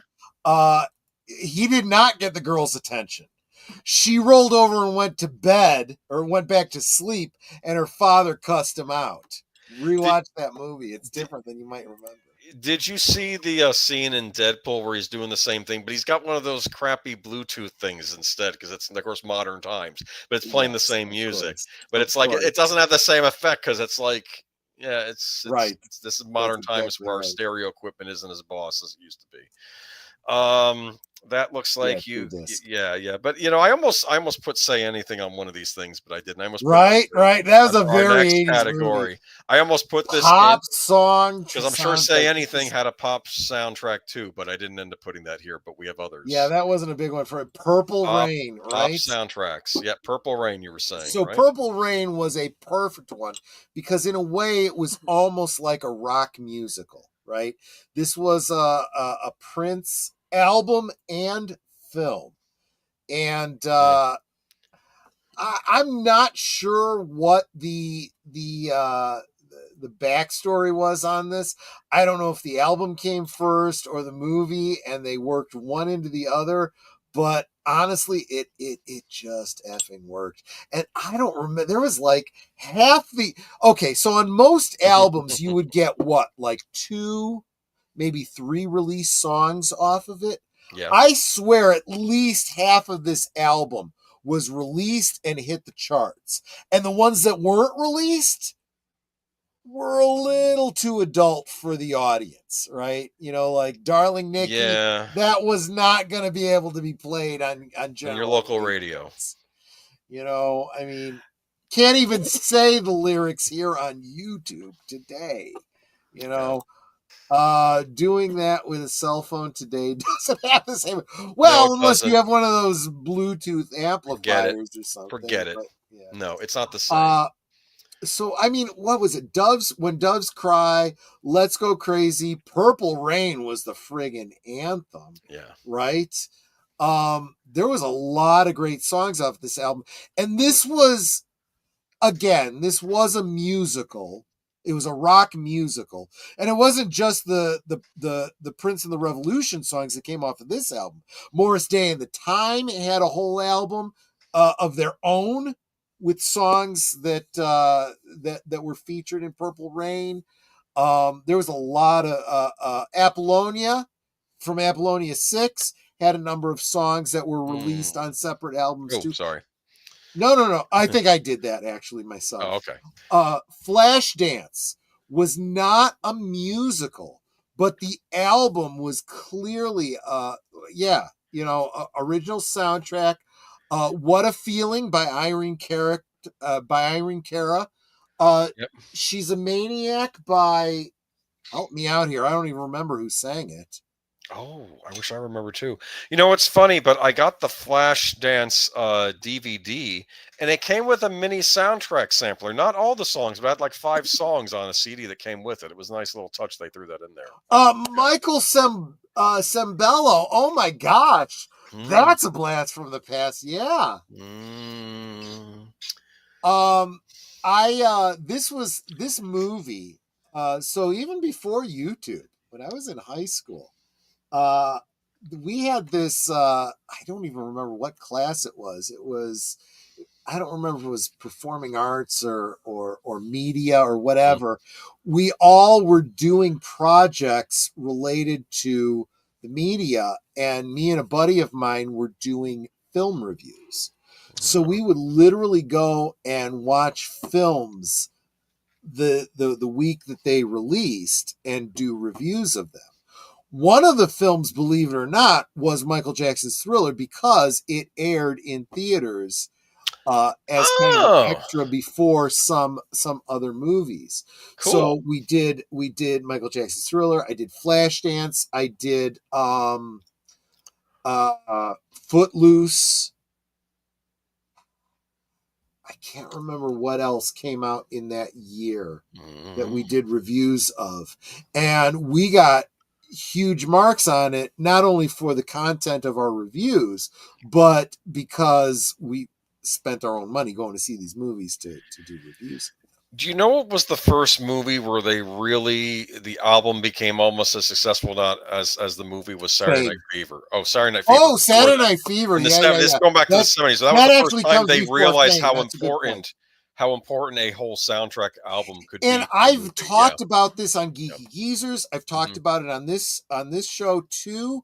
This whole idea of cross marketing, right? Yeah. When you have a song that is a release from a movie and it's a hit, there's a synergy, right? Irene Cara for both Flashdance and Fame. The Michael Sembello, She's a Maniac. And of course, this is going back a little bit to the home media, cable and so forth. MTV, the music videos for all of these, which also featured scenes from the movies, all of it was cross-pollinating. The movie would do better because the soundtrack did better. The soundtrack did better because the movie did better. Yeah. It all fed on itself. It was friggin' brilliant. I don't know what the hell happened to the entertainment industry that they lost. I think part of the problem was the music industry is sort of in shambles these days. Well, that's true. You got a good point there. About Last Night, honestly, there weren't a lot of songs. There was a number of songs. The John Waite song, the Sheena Easton song, were releases from this. They did okay. I loved the hell out of this. I have this on vinyl, on cassette, and I have a CD of it as well. Okay. I love this soundtrack. There are songs on here by artists like John Oates, Bob Seger. These were not released songs that you heard on the radio, but they are just amazing songs. I did a mixtape for Netter when we were dating, and it contains the Bob Seger song "Living Inside My Heart" from this album. Great, great music. If I can ever figure out a way to do karaoke on YouTube without being hit too hard, I'm going to have to do Bob Seger's "Living Inside My Heart." Maybe I'll do that as like a private members only thing. But man, this was one of my favorite albums. I listened to this like crazy through high school and college. I loved this. Yeah. We've talked about Last Night. I'm not sure if it was this channel. I think it was, we must have done something. I don't remember talking about this. Yeah. Well, maybe it was me Rob and Lowe about it, but Rob Lowe, Demi Moore, Jim Belushi, and Elizabeth Perkins. She was in Big. Oh my gosh. This was a movie based, it was filmed in Chicago. The original book that it was based on was called Sexual Perversity in Chicago. Saw the book in the bookstore, never actually picked it up. But then when I saw the movie, I'm like, I really should probably check this book out. All the locations in it are places that I've been to. The bar that they go to in this movie, Mother's, Netter and I went there when we were dating. She lived right across the street from them. Well, down the block. Well, yeah, you lived on Elm Street and they were on State Street. State Street, right. Well, I was State and Elm, and they were further down State Street from you, yeah. So, like, if you like walked out her door, like did a little jog to the right and walked straight down the street, you'd get to Mother's on the right hand side. I can picture it in my mind's eye, damn it. But great soundtrack, and I listened to this more than some of the big Billboard chart songs. Yeah. Sorry, I kind of went. Footloose is one that a lot more people knew. Right across from my apartment, there was a little Italian restaurant where we had our wedding. Oh gosh, what was the name of that place? That's where I first had carpaccio. Yeah, and that's where we had our wedding reception. Yes, that's absolutely right. Oh gosh, that's right. Your brother couldn't make it, but yeah. Olea Plus Size says Flashdance is my favorite soundtrack of the 80s. Rest in peace, Irene Cara. Look at that. Yeah. We talked about her on Geeky Geezers. Footloose. Big Footloose. One. So here's an interesting connection, right? So Flashdance, what's her name? Jennifer Beal did not do her own dancing in that. It was a stunt dancer or whatever. Yeah. She wore a wig and whatnot. Okay. And she was married to the dance double for Kevin Bacon in Footloose. I didn't know that. I love this movie, by the way. This movie's a lot of fun. He comes to the town. It's like, no dancing's allowed in this town. It's like, right. So John Lithgow plays, I want to say it was Laurie Singer's father. Yeah, I think so. He was the preacher in the town, and they were a very puritanical Protestant. Was there like a fire at a dance that killed a bunch of people, so no more dance? I don't know what the reason was. He had a reason. I don't remember what the whole story was, but it really resonated with a lot of fundamentalist Christians who had this whole idea that rock and roll was evil and music's bad and so on and so forth. And of course, this was the whole rebellious 80s thing, right? The kid that comes to town, the girl, the preacher's daughter who was a little bit rebellious, dating the guy. But Kevin Bacon's basically a good guy in this movie. There's nothing. He is. He's just very, very misunderstood. And what's great is there's this great bit at the end, and this was a common trope I don't want to say 80s movies, but I remember it from the 80s, where you see it in Dirty Dancing too. You have the bad boy who's really not that bad, who stands up to the well-intentioned but overbearing father or whatever, and convinces him, you're wrong, right? Yeah. And in this one, it's brilliant the way he uses scripture. And he basically uses Ecclesiastes, talking about there's a time to for war, there's a time for peace, there's a time, and there's a time to sing, and there's a time to dance. But I'll say this about the John Lithgow character: he's not portrayed as a villain. Okay, No, he's not, heavy, but he's not a villain. He's not.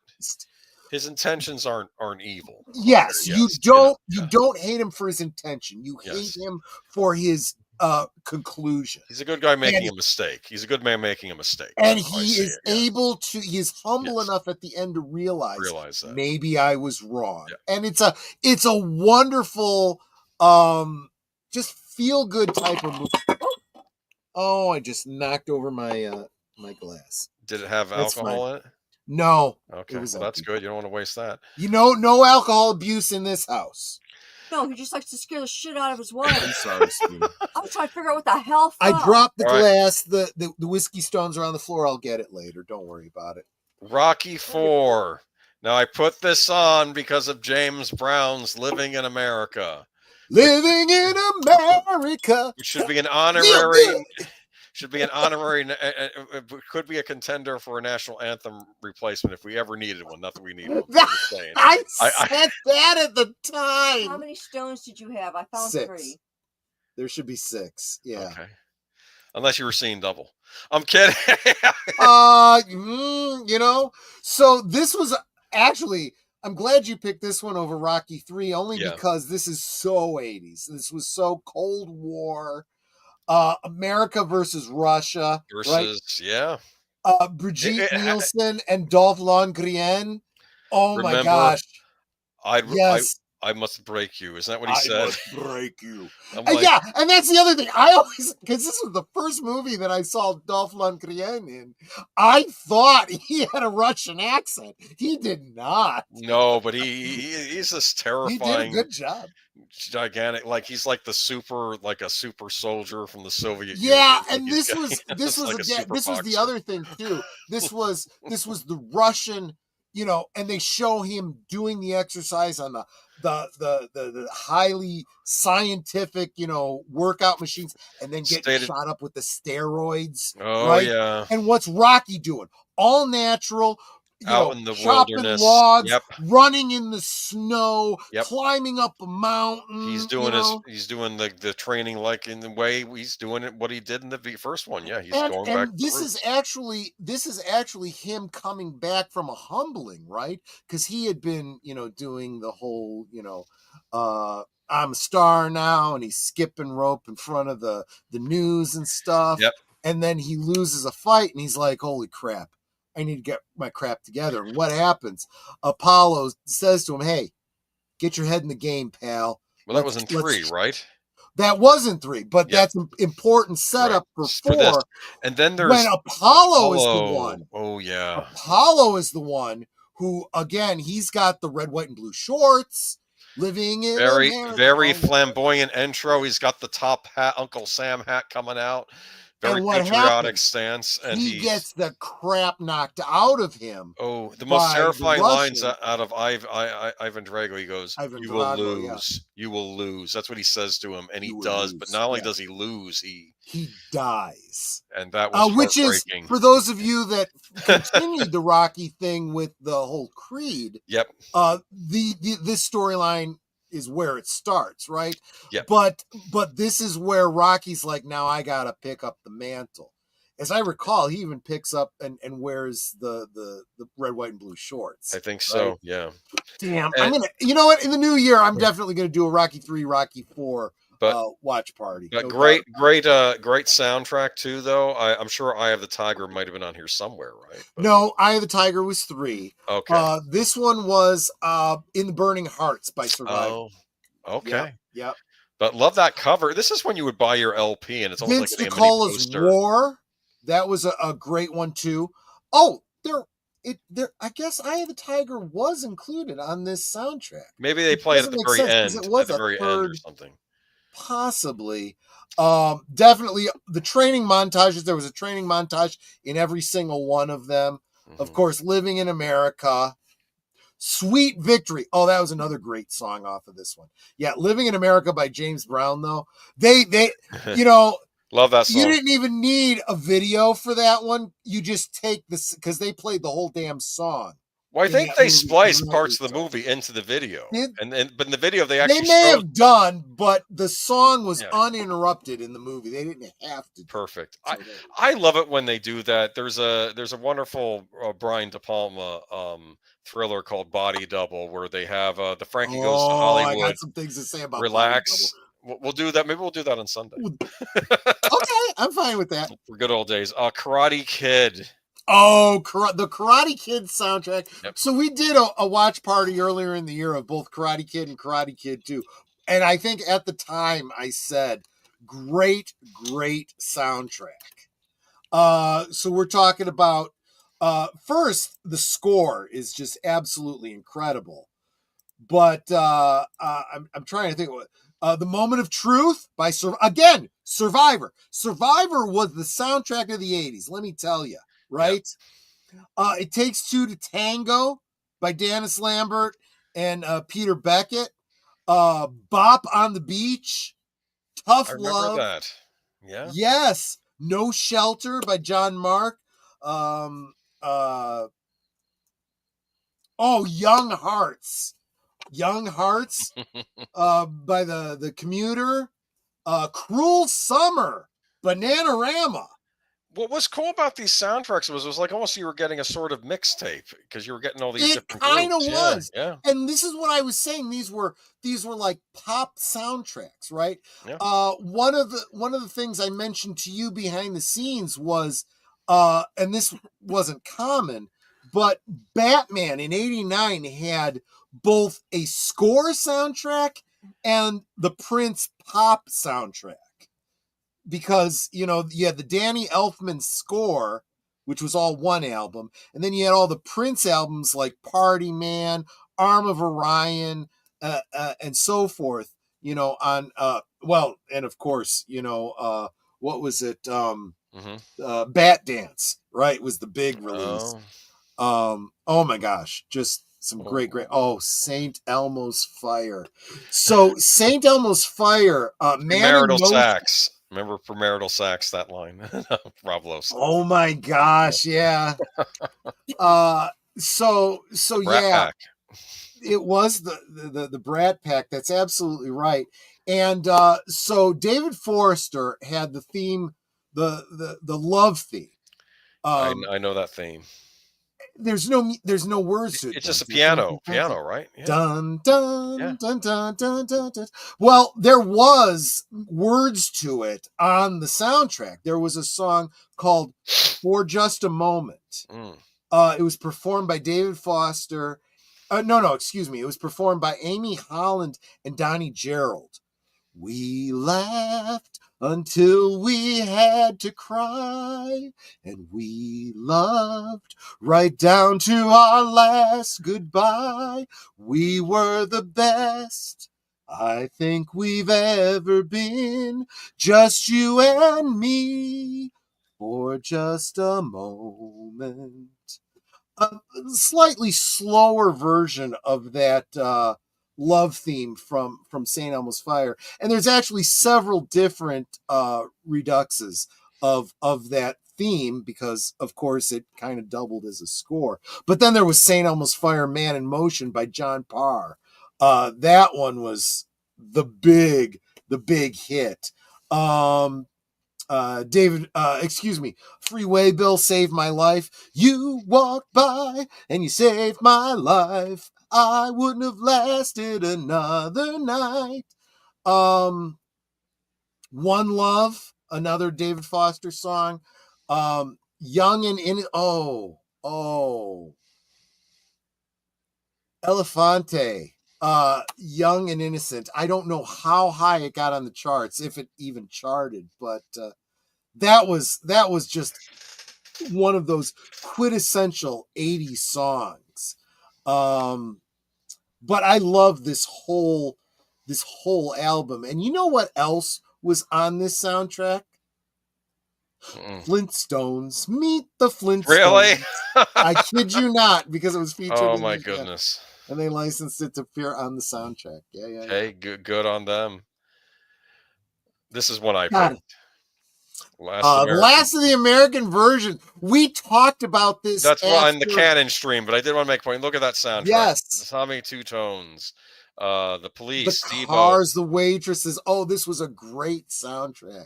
Yes. Oingo Boingo and U2 on the same soundtrack. How did that? Yes. How awesome is that? But yeah. But a lot of great soundtracks. Speaking of Danny Elfman, Oingo Boingo, right? Oh my gosh. I have one of their albums because I wanted to get the Weird Science song. More on that later. Beverly Hills Cop soundtrack. This was one of my additions too. Remember? You see, you totally got what I was saying about this. Oh my gosh, I'm glad you understood. Yes. All right, it's getting late. Let me keep going along. Oh, and of course, wait. What was on that soundtrack? What was Axel F, of course? Is this The right? Heat Is On? I think that's The Heat Is On. That's right. Yes. Who was that? That was Glenn Frey. That was Glenn Frey. Oh my gosh. That was some great stuff. Of course, is that Axel two F. Or is that one or two? Maybe that's two. Beverly Hills Cop. Maybe Heat Is On is Beverly Hills Cop 2. I don't remember. No, Heat Is On is oh, is that this? Beverly Hills Okay. Cop movie. Yeah. Okay. But yeah, this is a Danny Elfman is on this. Oh, that's interesting. What did Danny Elfman do? He's a Boingo Boingo. He didn't write the music. That was of course they included the Beverly Hills Cop main theme on here too. Oh, he did a song called Gratitude. That wasn't a big release. Yeah. All right. But no, I mean, huge movie. I didn't include it in any of the blockbuster lists, though, so I want to throw it on here. Okay, fair enough. And of course, we're going to end with the Batman soundtrack, Prince. Right. Oh my gosh, absolutely. Like I said, yes. Arm of Orion, which was Prince and Sheena Easton. Bat Dance, which was basically a mix of all the songs on the album. A Party Man, which is, of course, the song that Joker is playing on the boombox, right, when he comes into the art museum, and they're defacing all the art and stuff. Gosh, what else? There was a lot of hits that came off of that one. Yeah, well, of course there was the the future. I've seen the future and it will be. I've seen the future and it works. Lemon Crush. That was another one that people forget. They think of that as a Prince song. They don't necessarily associate that with Batman. Yeah. This was interesting because Scandalous over the closing credits, right? Kind of a love song. Scandalous. Talk about you and me. Marvelous. Oh God, I love that song. Yeah. Trust. Oh, who do you trust? Hubba, hubba, hubba. Money, money, money. Who do you trust? Right? But yeah, and there was also the I remember there was the movie Score, which was a separate album you could buy. Remember that was all Danny Elfman. Yeah, and that was instead of the bat symbol on it, it was the bat wing, across from the moon, like it was in the movie. Above the moon. Yeah, exactly. So you kind of needed them both to get the full experience, right? True. But, and I have both of them on CD right over my right shoulder. Yeah. Okay, YouTube, what was wrong with that one? Uh-oh, what did we do? Did we get into trouble? Oh, did I get hit with something or other? Let me see. I don't know. Am I in trouble? Did they take me down or something? Let me hit. I see your YouTube. I see your streamer, so no. Okay. Maybe it was something deleted. Mine's still up. On.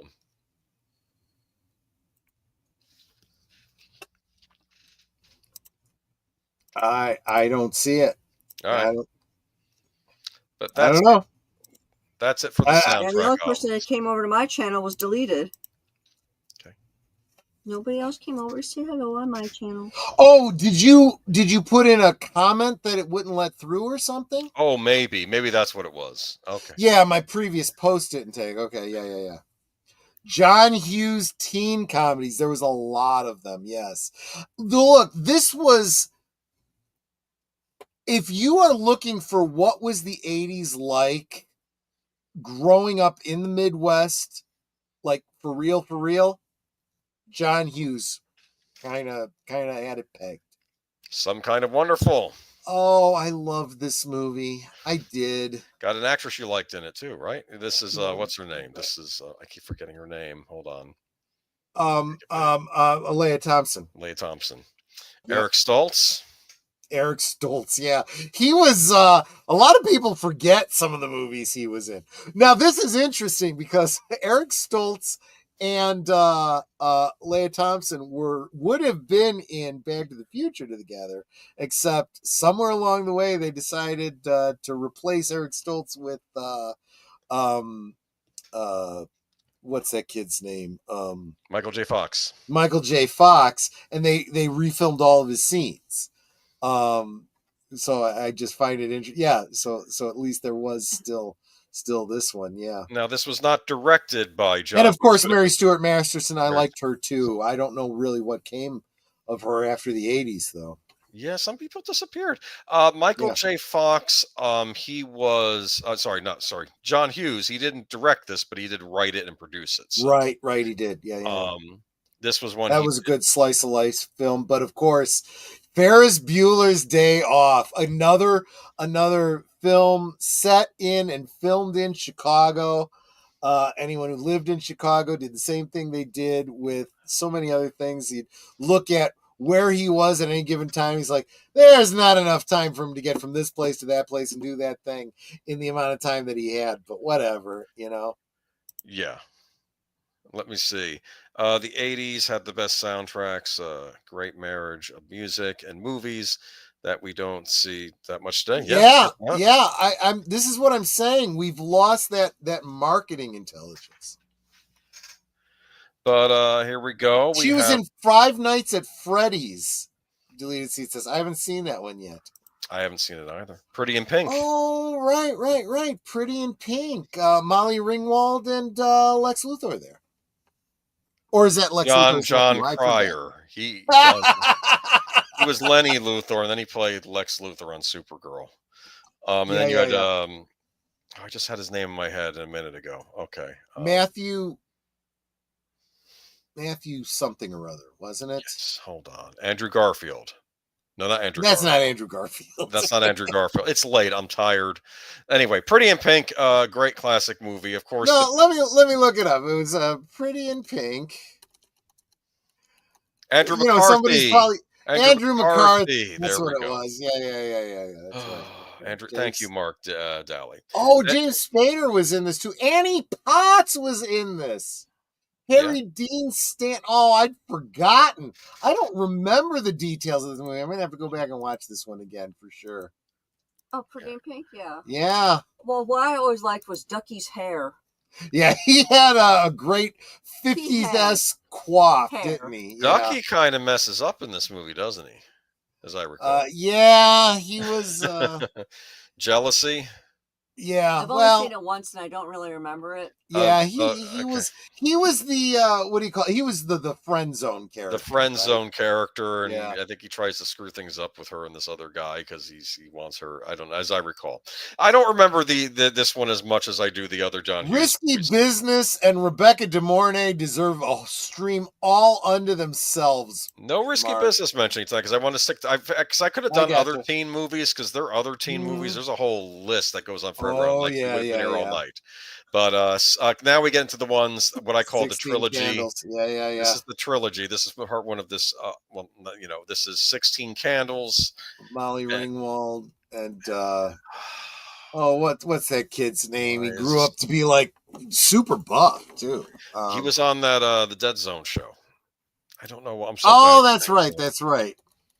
Yeah, but this was the one with Long Duck Don, which of course the PC crowd gets angry at now. Anthony Michael Hall.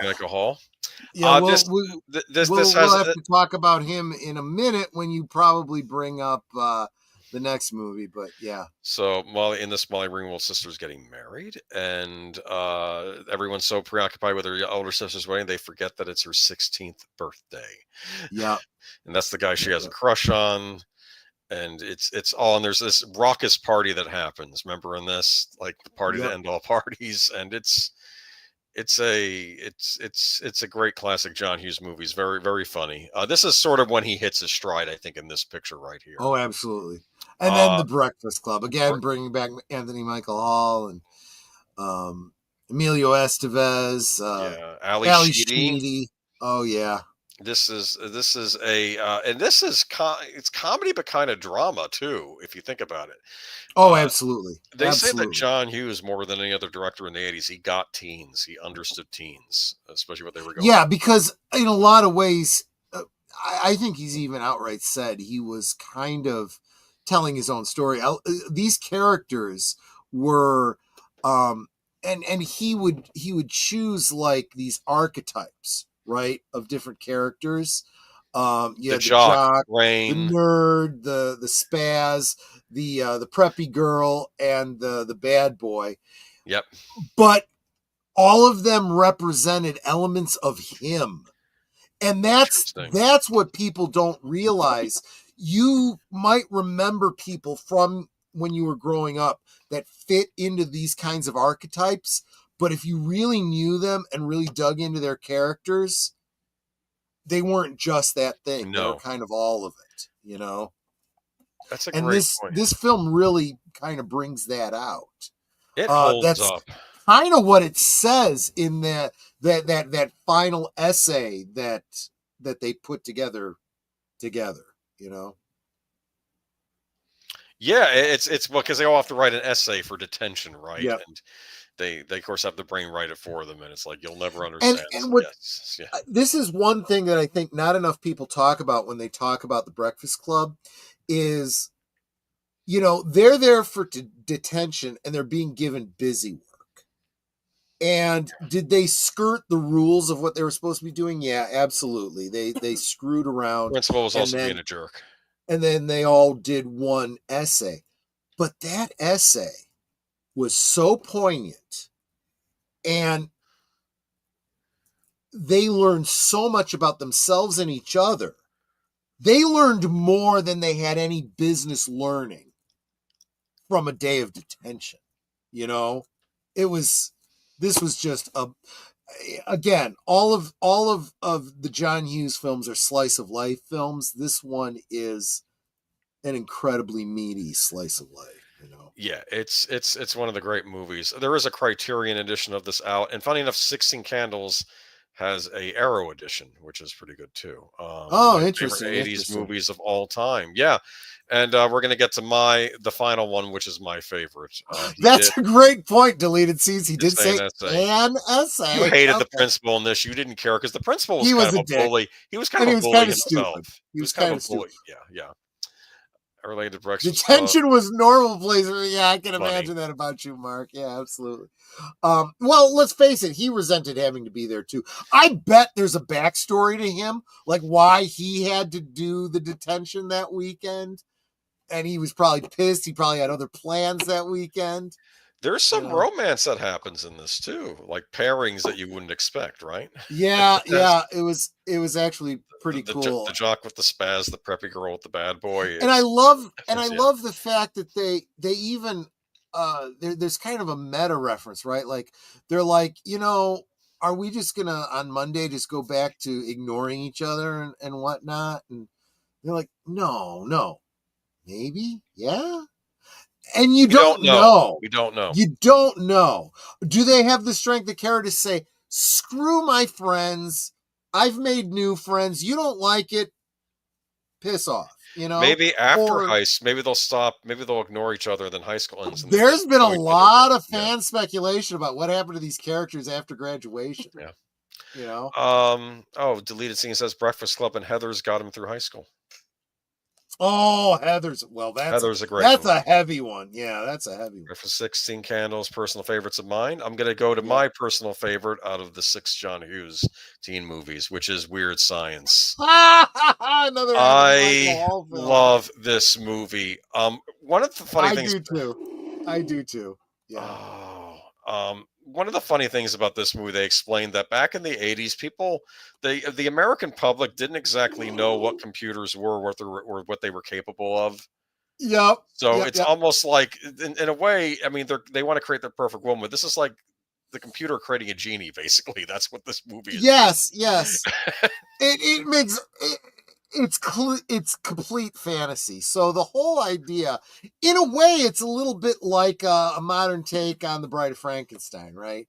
You got two horny, nerdy teenagers. They want to make the perfect woman. Yeah. And so they do all this stuff in the computer and they feed it with pictures of the hottest girls they can find and whatnot. And they said, what kind of intelligence? Make her like Einstein, give her. Yeah, gave her Einstein intelligence.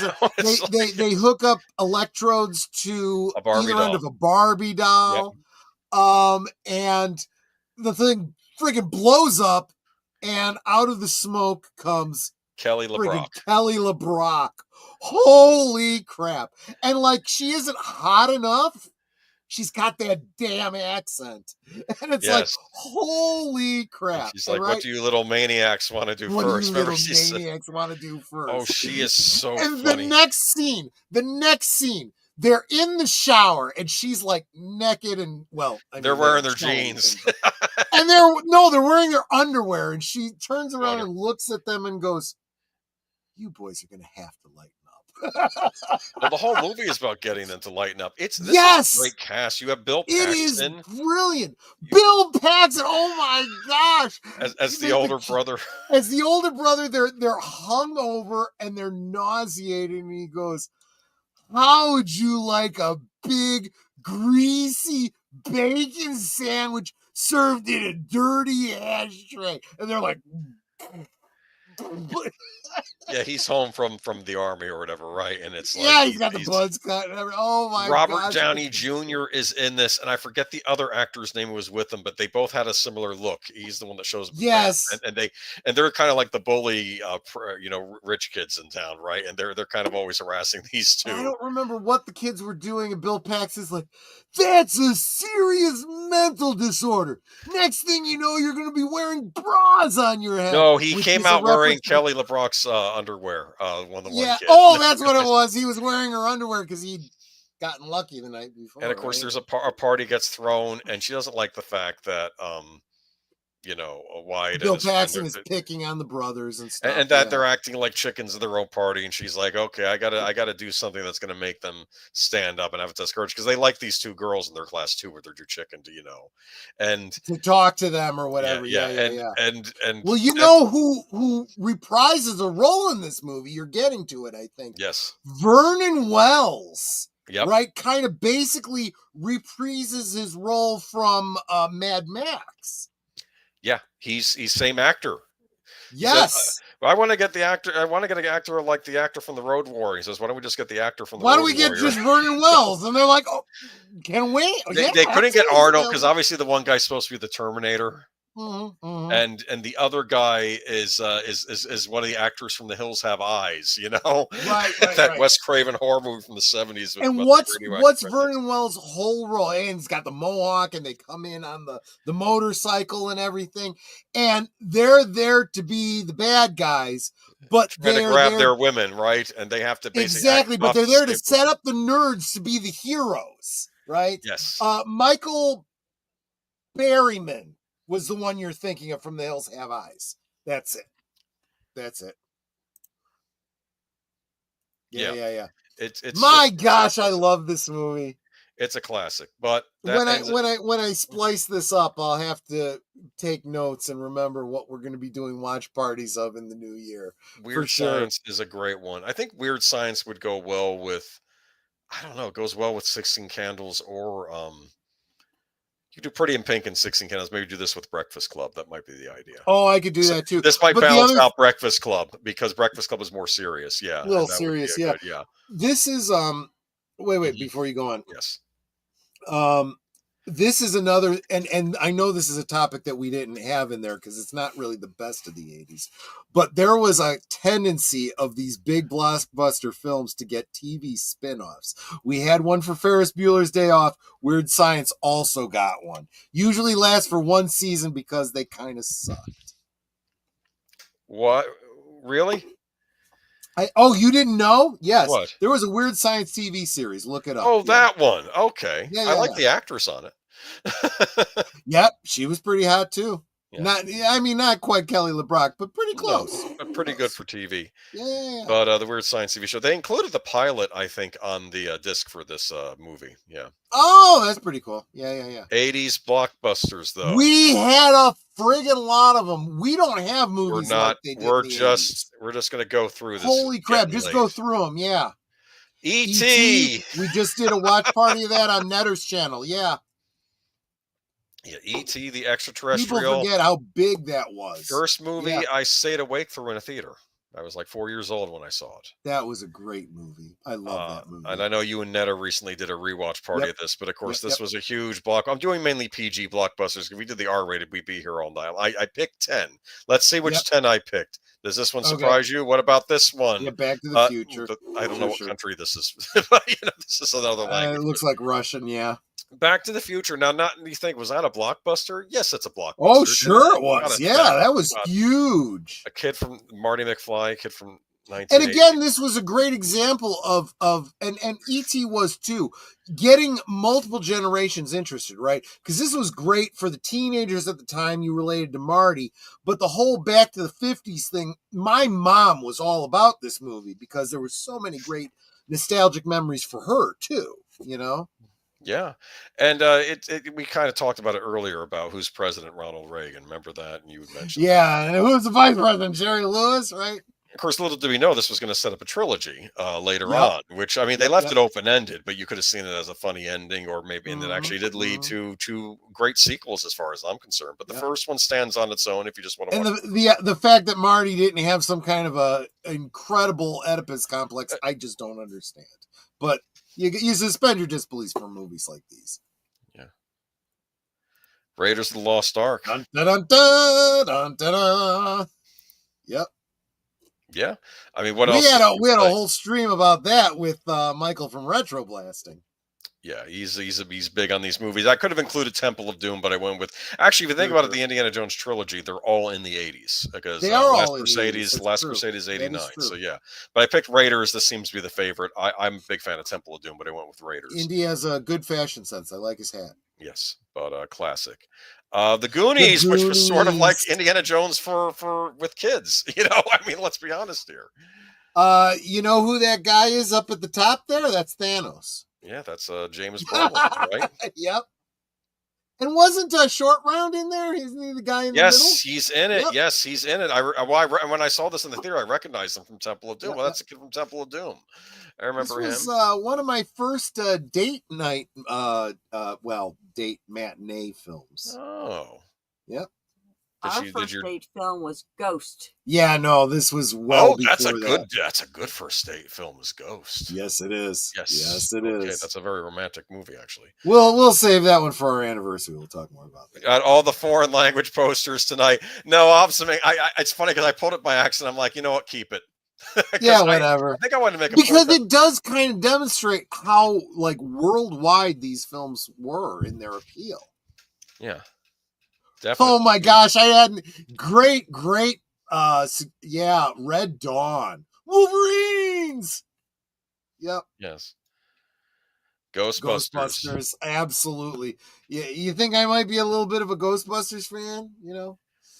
A little bit. Yeah. And of course this was a huge hit when it came out. And another big song release from that. Ghostbusters I forgot to include that on the soundtracks. Yeah, but that's okay because this is a blockbuster. This was a huge hit when it came out. Top Gun. Top Gun. There was another great soundtrack, right? Take My Breath Away. Remember that song? Oh, was that Berlin? Yeah. Oh God, I love it. Yeah, so you usually had this big rock song, and then you had a power ballad on a lot of these a lot of these albums. What was it? So Danger Zone, Kenny Loggins. Take My Breath Away by Berlin. Heaven in Your Eyes by Loverboy. Oh, I'd actually forgotten about that song. I love that song. Hot Summer Nights by Miami Sound Machine. Lead Me On by Tina Marie. Oh my gosh, some great songs. This was a great soundtrack, yeah. But of course, blockbuster. I mean, do we normally think of this as a blockbuster? I would say yes. This is absolutely it was. Yeah. And God, I love this movie. It's a great movie. Sequel's great too, but the original, there's nothing like the original. I'll say that. And absolutely big patriotic movie. You know, they originally talked to who's the guy that directed the remake of The Fly?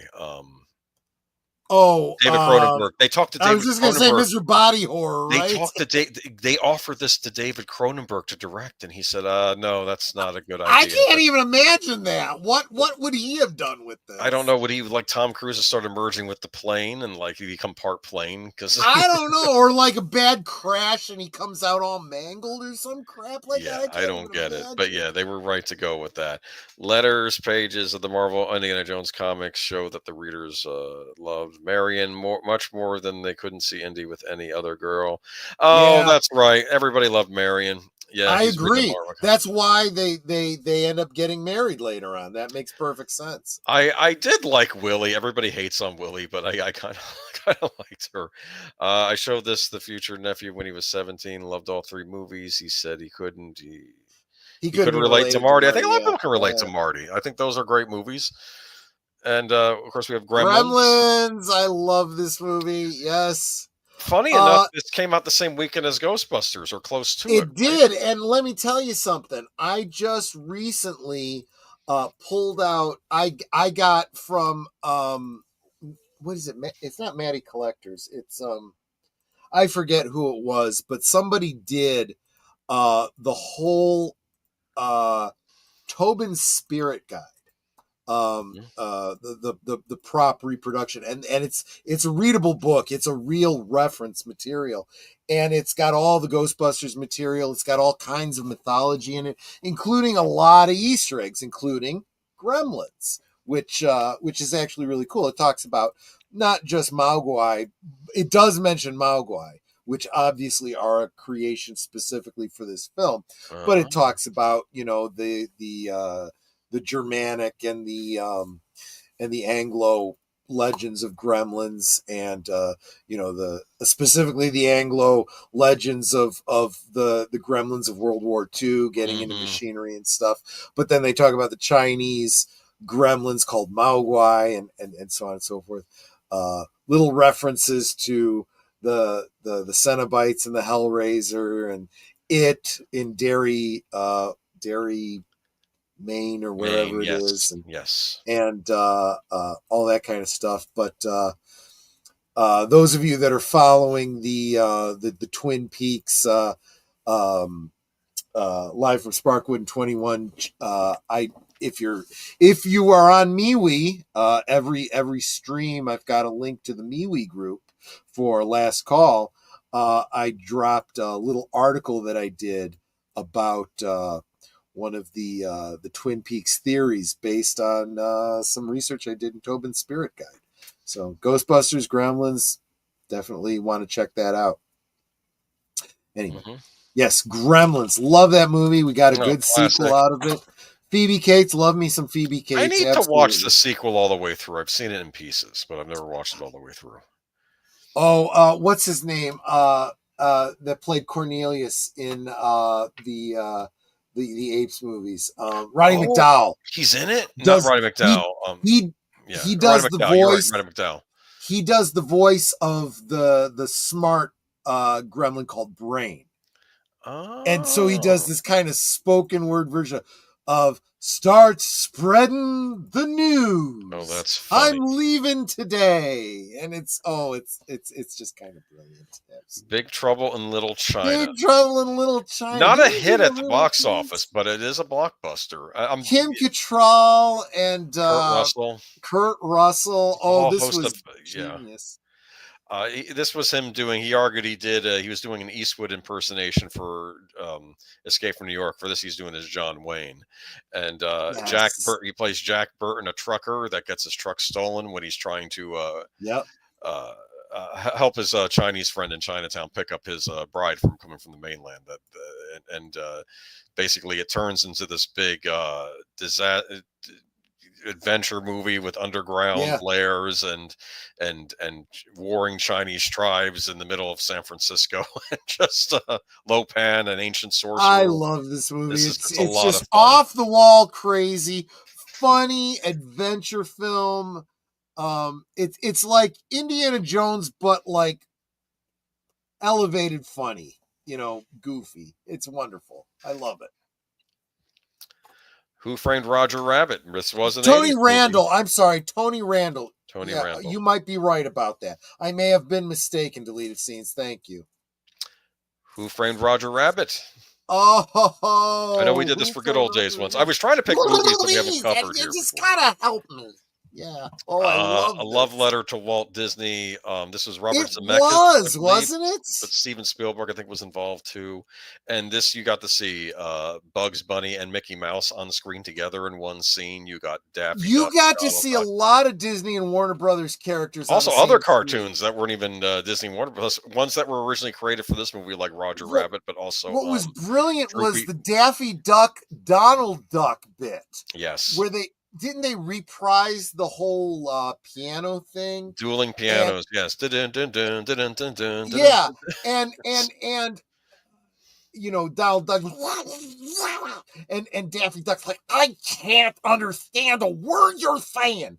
I never want to work with someone who's got a speech impediment. He's got a speech impediment too. It's just so funny. Yeah, definitely. Charles Fleischer, of course, brilliant stand-up comedian, does the voice of Roger Rabbit.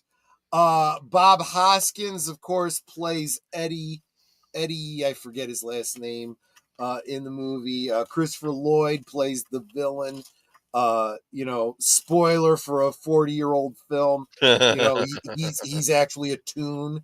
In disguise. And of course, Kathleen Turner plays Jessica as the Rabbit. Voice of Jessica Rabbit. Very attractive cartoon character. I'm just drawn that way. There you go. I'm just drawn that way. Wow. As the detective too. This is a great because it starts out all like he's playing it straight, like he's a serious hard-boiled detective type, right? Yes. But he's in this ridiculous world where cartoons are alive. It's a brilliant film. And they play on the whole hard-boiled detective, like he's got this hatred for cartoons because of what happened to his brother. Toon had killed his partner. No, his brother who was his partner. Oh, his brother. They were partners, yeah.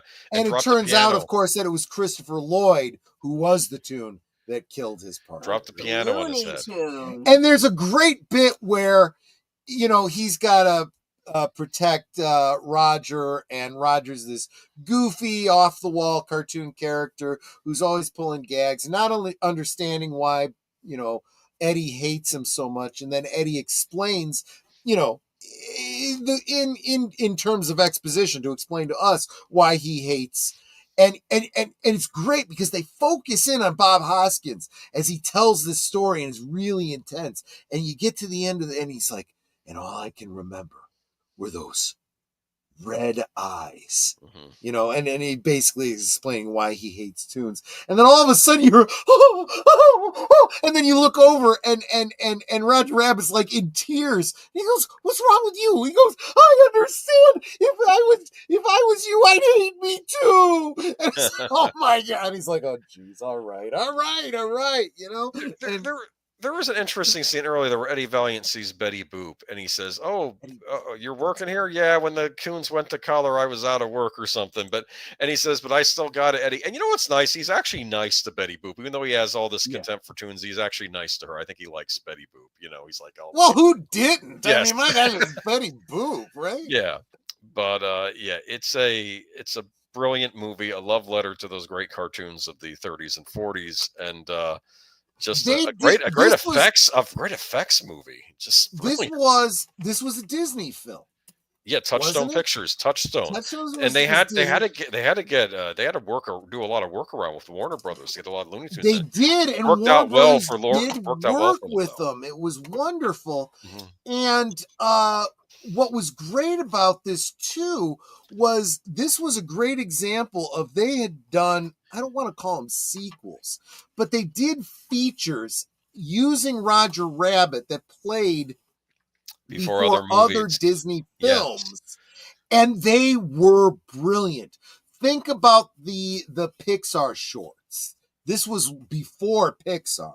And they would play them like Honey, I Shrunk the Kids had one of them before it. I remember Yes, that. yes, it did. That's Yes. absolutely I right. remember that. And you could get them as DVD extras and stuff. It was They're on the just Blu-ray brilliant. too, yeah.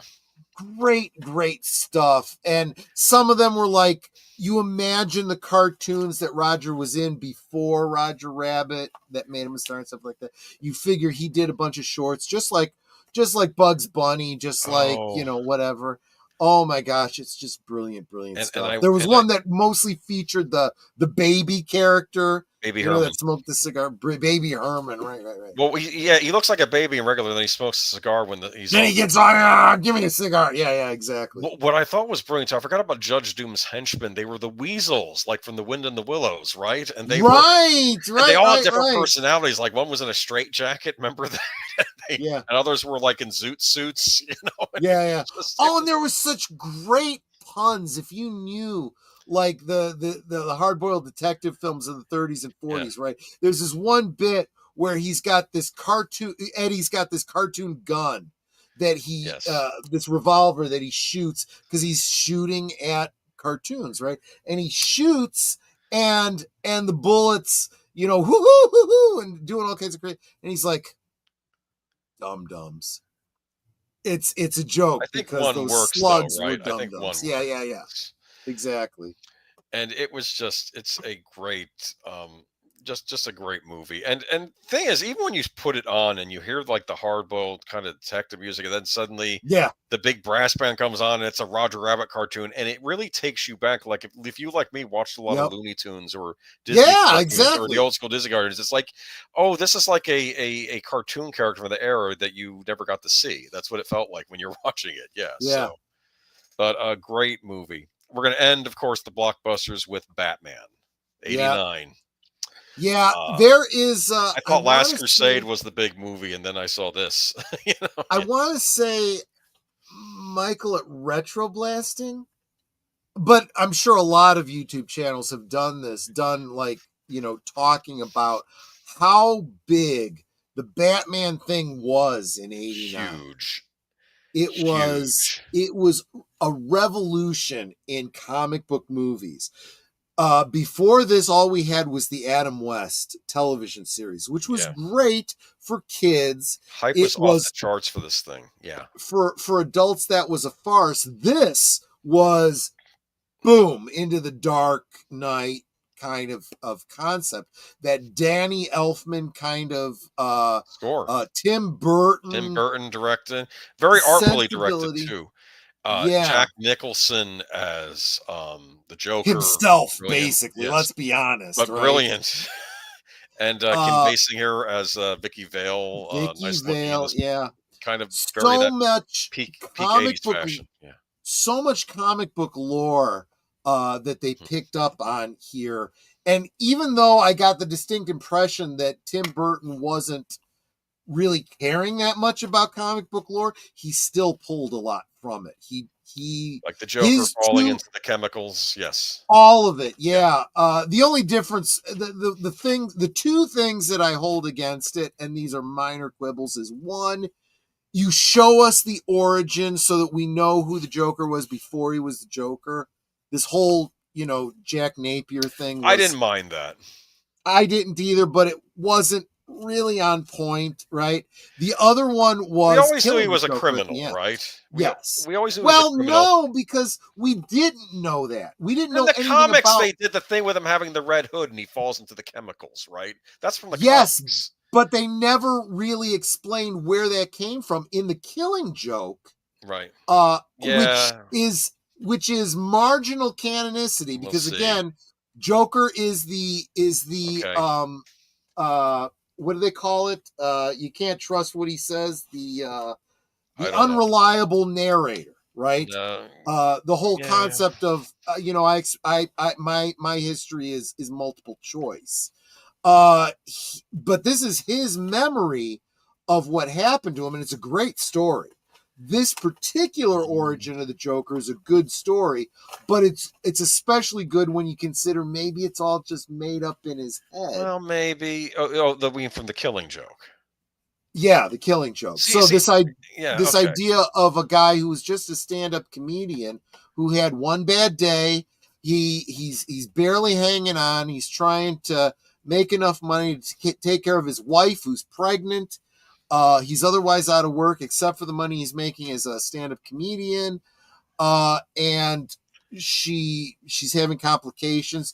Okay. He goes to the mob to take out a loan because he can't get a loan anywhere else. But she ends up dying in childbirth. Yeah. So now he doesn't even need the money. He just wants to give it back. Blah, blah, blah, blah. Yes, I know the Killing Joke story. That actually was from the 80s too. So I know it was from the 80s. I like the fact that the Joker starts out as a bad guy. I don't like this idea of him having a sort of sympathetic origin. I don't like that because that's the other. Well, no, I don't like it if it's canon. And then I like the idea that it's one possible origin for him. And we don't know for sure what his real origin is. I like that. But in this, he's a criminal named Jack Napier. Of course, you could always take Jack Napier as that's just an alias he made up. We don't really know what his name is. That's a great point, too. I like the fact that he's already kind of he's a bad guy. And I like the fact that the Joker, if you look, comes out of the criminal underworld that's organized, like organized crime, versus the Lex Luthor that comes out of like the business world where it's white collar crime. Do you understand?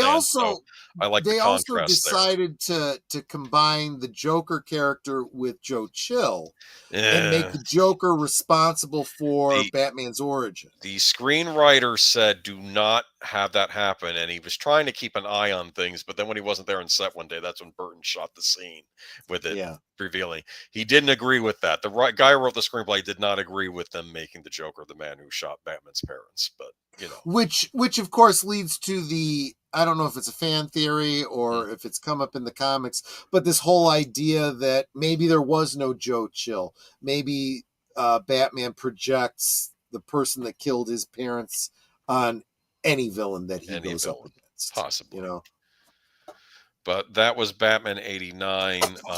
We've talked about it before. We'll talk about it again. So much merchandising for this movie. There were the albums we just talked about. There was the NES video game that came out the following year, which was a classic. Toys. Yes. The Toy Biz figures. The eventually that went back to Kenner. All the Kenner line of figures. The lunch boxes, the T-shirts, the posters, everything. I think my brother had a big poster of the Jack Nicholson Joker. Great costume they gave him for this movie. So it is actually my favorite Joker. I'll say this: the Jack Nicholson Joker. Even though people argue, he's just playing himself. Well, that just means Jack Nicholson's the Joker. Yeah, he is. Yeah, that's absolutely right. I mean, he did a lot of cocaine to play that role. Well, he said that he did a lot. Apparently, Heath Ledger was on stuff too. Anyway, I'm sure. But that's Batman, and this ends our '80s blockbusters, and then we're going to move into our last segment of the night because I got to get to bed. I forgot to ask you if you were working. I am, but I figured this would be a long night, so I'll make do. But I might have to skip out after this last part. Fair enough. All right, my last part. DuckTales. Oh, you know DuckTales. I wasn't sure. I do. I didn't watch it. DuckTales. Natter knows it better than I do, actually. I didn't watch it regularly, but I saw some episodes of it. I mean, of course, the 80s had a ton of cartoons. What I like to call the after school cartoons, like Transformers, G.I. Joe, He-Man, Real Ghostbusters. That was a favorite of mine. Teenage Mutant Ninja Turtles. But DuckTales, I think, really raised the bar. It's been a while since I've seen the show, but I did watch a history video on this earlier tonight. Really? And it turns out that this was Disney. This was when Eisner came in, and they had to figure out a way to redo the Disney brand. They spent a Yes. bit of money on this show, even though, of course, it's not going to have movie quality animation. It's still a pretty good Right. animation. They had to outsource this animation to Japan, which was something they never did before. Interesting. But they're like, Yeah. we got to get a bunch of these episodes out. We want to make this a big run. And for they split off the television division from the movie division, and the television division was given rules. They were not allowed to use Mickey, Donald, or Goofy. I Right. assume that rule changed later on with Goof Troop, but Right. at the time this Right. came out, but they could take secondary characters. So, like Scrooge McDuck, you could make a series out of him. They got the actor that did his Huey, voice Dewey, in and the Louie. Huey, Dewey, and Louie. Donald is Yeah. in this, but he joined. He's become a sailor, so he can't take care of Huey, Dewey, and Louie. So they're put Which off kind of makes sense, right? He's dressed He's already got the in sailor the suit. sailor Yes. uniform. Yeah. I remember the pilot for this. I think this aired as a movie originally, and it was like a 5-part pilot. It's almost like watching like an Indiana Jones type movie. Interesting. And it's yeah. funny when you read Steven Spielberg and George Lucas said they read DuckTales comics in the 50s, and they were part of the inspiration for the Indiana Jones movie. So isn't that interesting? So it's sort of like this is sort of borrowing from Indiana Jones and the cartoon. It's like one influences the other, and then the thing that influences the next iteration of the thing. But here's Huey, Dewey, and Louie. There was a big cast of characters on this show. That's Webigail. She was the daughter of like the head maid or the housekeeper, Mrs. Beasley. He would prepare his coffee or tea, I think. And then you had Duckworth, that was his butler, who I guess is a Beagle character. So this is very much in the old school Disney where you have like the Beagle characters, the Duck characters. They also had a line of comics related to this. Very popular in Europe during the 50s, also popular over here. My dad actually had some of these comics in his barbershop. Yeah, these were very popular for a long time. There's Gyro Gearloose. He was like the inventor character on the show. Mm-hmm. Here are some of the adversaries: the Beagle Boys, along with Ma Beagle. They were always trying to steal Uncle Scrooge's money, because basically the show is about Uncle Scrooge trying to get wealthier, and then people are always coming after his money. There's Flintheart Glomgold. They made him Scottish on the series. In the comics, he was originally a Boer, though. Afrikaans. Did you know that? I did not. No. Probably changed that because of all the political stuff going on with South Africa in the 80s. But well, and the McDuck thing, they probably wanted to stick with the Scotch, made it easier. Make him a Scotsman as well. Yes. Yeah. And of course, are you trying to say the Scotsmen are stingy? Well, at least this one was.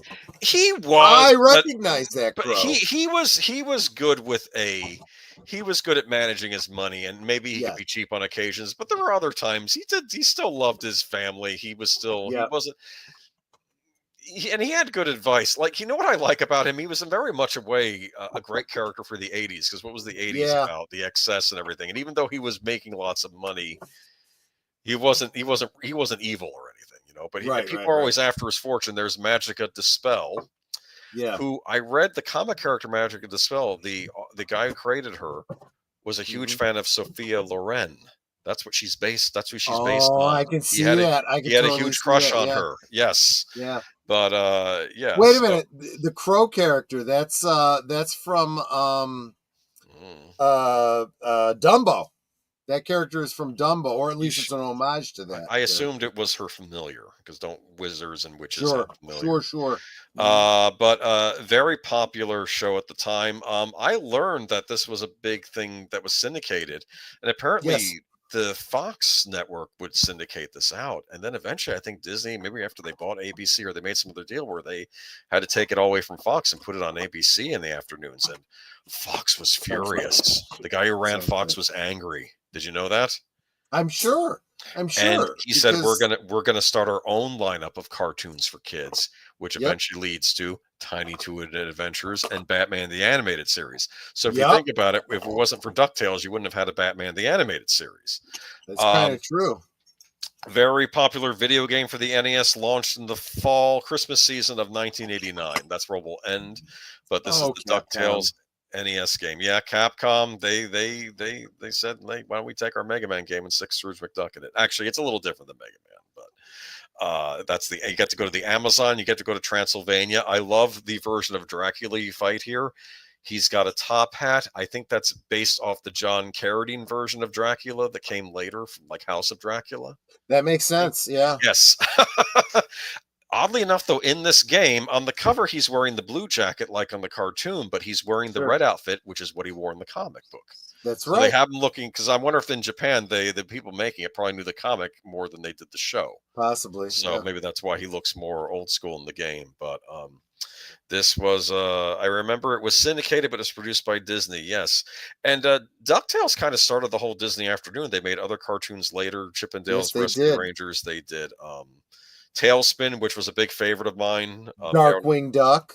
Darkwing Duck, which is kind of related to DuckTales because Launchpad, the hapless pilot, shows up on Darkwing Duck. And Darkwing Duck, that's more of a 90s cartoon, but it really is making fun of superheroes. It's kind of, yeah. The guy who made the show, basically, I think the concept behind Darkwing Duck is all superheroes are fascists.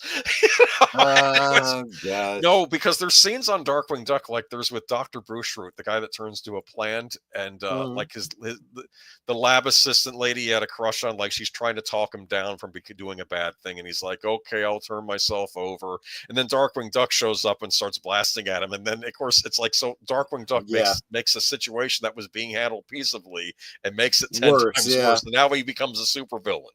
Yeah. It was just yeah. I know on DuckTales you had Gizmo Duck. I guess he was sort of like the Superman of the show, but he had like a powered suit made by Gyro. Yeah. I think Gizmo Duck shows up on Darkwing Duck because they have to basically form a kind of a Justice League on Darkwing Duck. Interesting. Yeah. Because the supervillains on Darkwing Duck form a team and they say we can just take over the city if we work together instead of against each other. So I think that's when Darkwing Duck has to team up with other heroes who've been along the way on the show, and that's where they formed. I think were they called the Justice Ducks, if I'm recalled. I don't know. But great classic Disney cartoons. It's weird how even though I rag on Disney these days, Gummy Bears was another one of those. Yeah, Gargoyles. That'll be a good old day someday. I have Gargoyles. A lot of the voice actors were the TNG actors from TNG. Yeah, Jonathan Frakes was the main villain on the show. Yes, he was. Brent Spiner shows up on it. Also Marina Sirtis was another villain. Demona. Yep.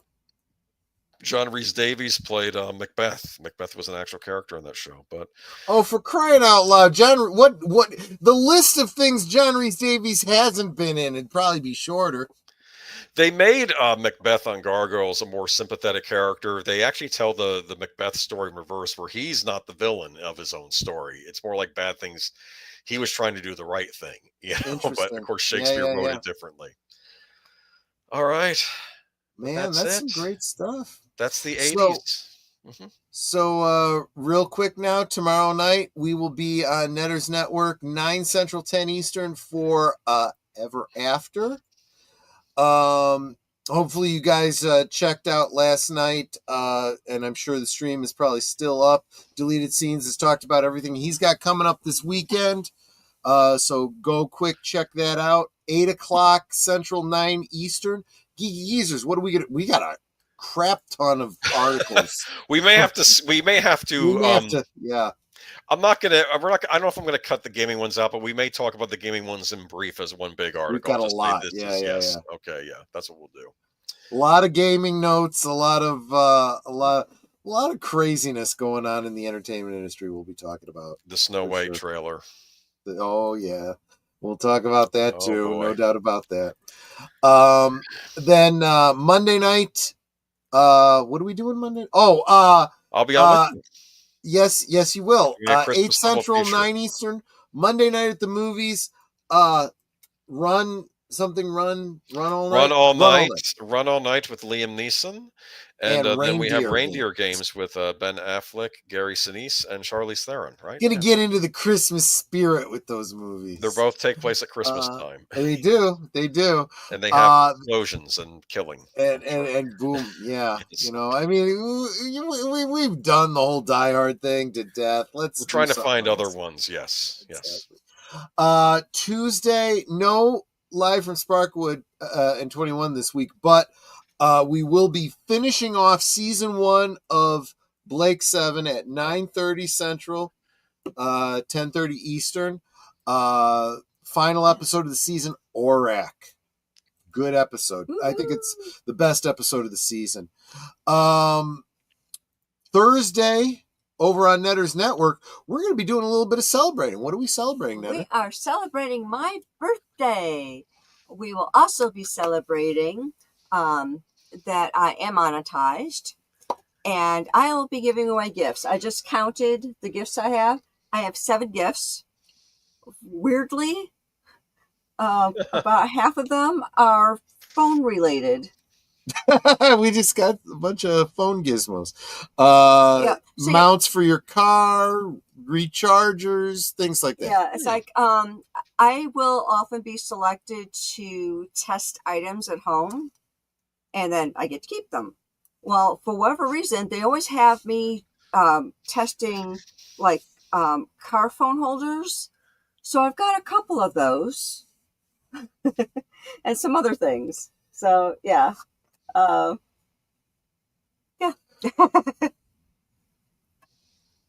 It's going to be fun. So there you go. Yeah, no, it's true. We've got a number of articles for Sunday that Mark Meldikoff has basically become a Geeky Geezers contributor, regular contributor. So we've got a number of articles from him every week at this point. So that's Thursday. What are we going to talk about next Friday? Next Friday, we don't know yet, but we'll have something. Yeah. Probably start getting into the holidays. We'll probably start talking Maybe something Christmas themed. We'll think something Christmas, something. We'll figure it out. But yeah. So the 10 best Hanukkah movies. No, I'm kidding. I don't know if there are 10 Hanukkah movies. I'm kidding. I don't know. Damn, now I'm going to have to look and see if I can find any Hanukkah movies. Oddly enough, there are Hallmark Hanukkah movies. I didn't realize. I'm sure there are. I'm sure there absolutely are. I'm sure there absolutely are. The story of the Maccabees or something. I don't know. No, like rival delicatessen owners at Hanukkah time. And they fall in love. Probably. I don't know. I think that's actually. Now I want a pastrami sandwich. Thanks a lot, man. Well, but before you want a pizza, I don't know. Well, yeah. You see, that just shows how hungry I am. I'm going to have to eat something after I get off the street.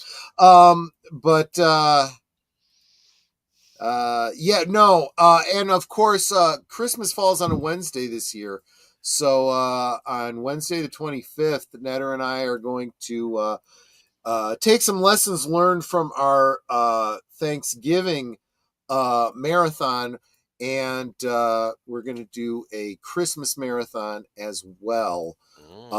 But we will space those movies out a little bit more. So it'll be a little bit less next movie. Take it a little bit smoother for the holiday. But try to squeeze in a lot of those classic Christmas movies that we just love so much, that really get us into the Christmas spirit. Right. So that's what we'll do. And that's the week in review, and that's what we've got coming up. So, any last thoughts? Any last words? I know you got to get out of here. No, I'm good. I got to be getting to bed soon, but it was just fun. I get that. Netter, you want to take us out?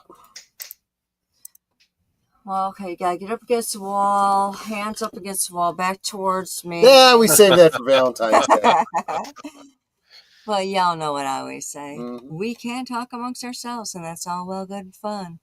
But it's so much more fun when you guys are joining us in the chat, and you drop the comments, questions, trivia, being goofy, whatever it may be. And it doesn't feel like we're separated by miles or continents in some cases. It feels like we're all hanging out in the same room, enjoying each other's company and having a great time. And you guys, you're not just our friends. You are our family. Yeah. Excuse me. We love you guys, and we appreciate you so very much. And you can be anywhere right now, and you're here. And that's so encouraging. I love seeing you guys on our chats and our different streams. And you're not just encouraging us on the panel, you're encouraging one another in the chat. Sure hope so, yeah. So thank you for being here. Thank you for being a part of our family. And your pipe is right there, sweetie. Oh, yeah. It's like I got distracted. Squirrel. It's okay. Pipe. Oh. Family. But you guys do. You encourage us so very much. And I thank you for the way, the many, many ways that you support us. Thumbs up, comments in the chat, comments after the streams are over, sharing out the streams, super chats, super stickers. There's just so much that you guys do. So thank you for that. The watch hours, the people that helped me get my watch hours. Oh my gosh, you guys had me going 24/7. Thank you for that. I am working on my 4,000 if you're willing to keep doing watch hours. Absolutely. I need about 700 more. Yeah. I'll get there. But thank you all so very much for what you do for all of us. We really do appreciate it. And until next time, which will be tomorrow night over on my channel, good night and God bless. Yep. I want to thank Nate, Geek Flag with Nate Knows, for the super stickers. It's $4. And of course the big spender of the night, $20 from Curtis Selby. Thank you so much for sponsoring the stream tonight. Not to mention all of you all that are regular members, monthly contributors. You guys really do keep the lights on, but all of you guys keep us going by encouraging us. Super appreciate every single one of you. Thanks for everything. Thank you for just continuing to come here and keep this thing going. I'm really enjoying it. And love y'all. To get one more in under the wire. Thank you, Lady Mist, for the super sticker. You are so kind. And you all are, just for being here this late. Thank you so much. Have a great one, and we will see you on the next one. Salute. Good night, ladies. Good night, sir. Hit it, sweetheart.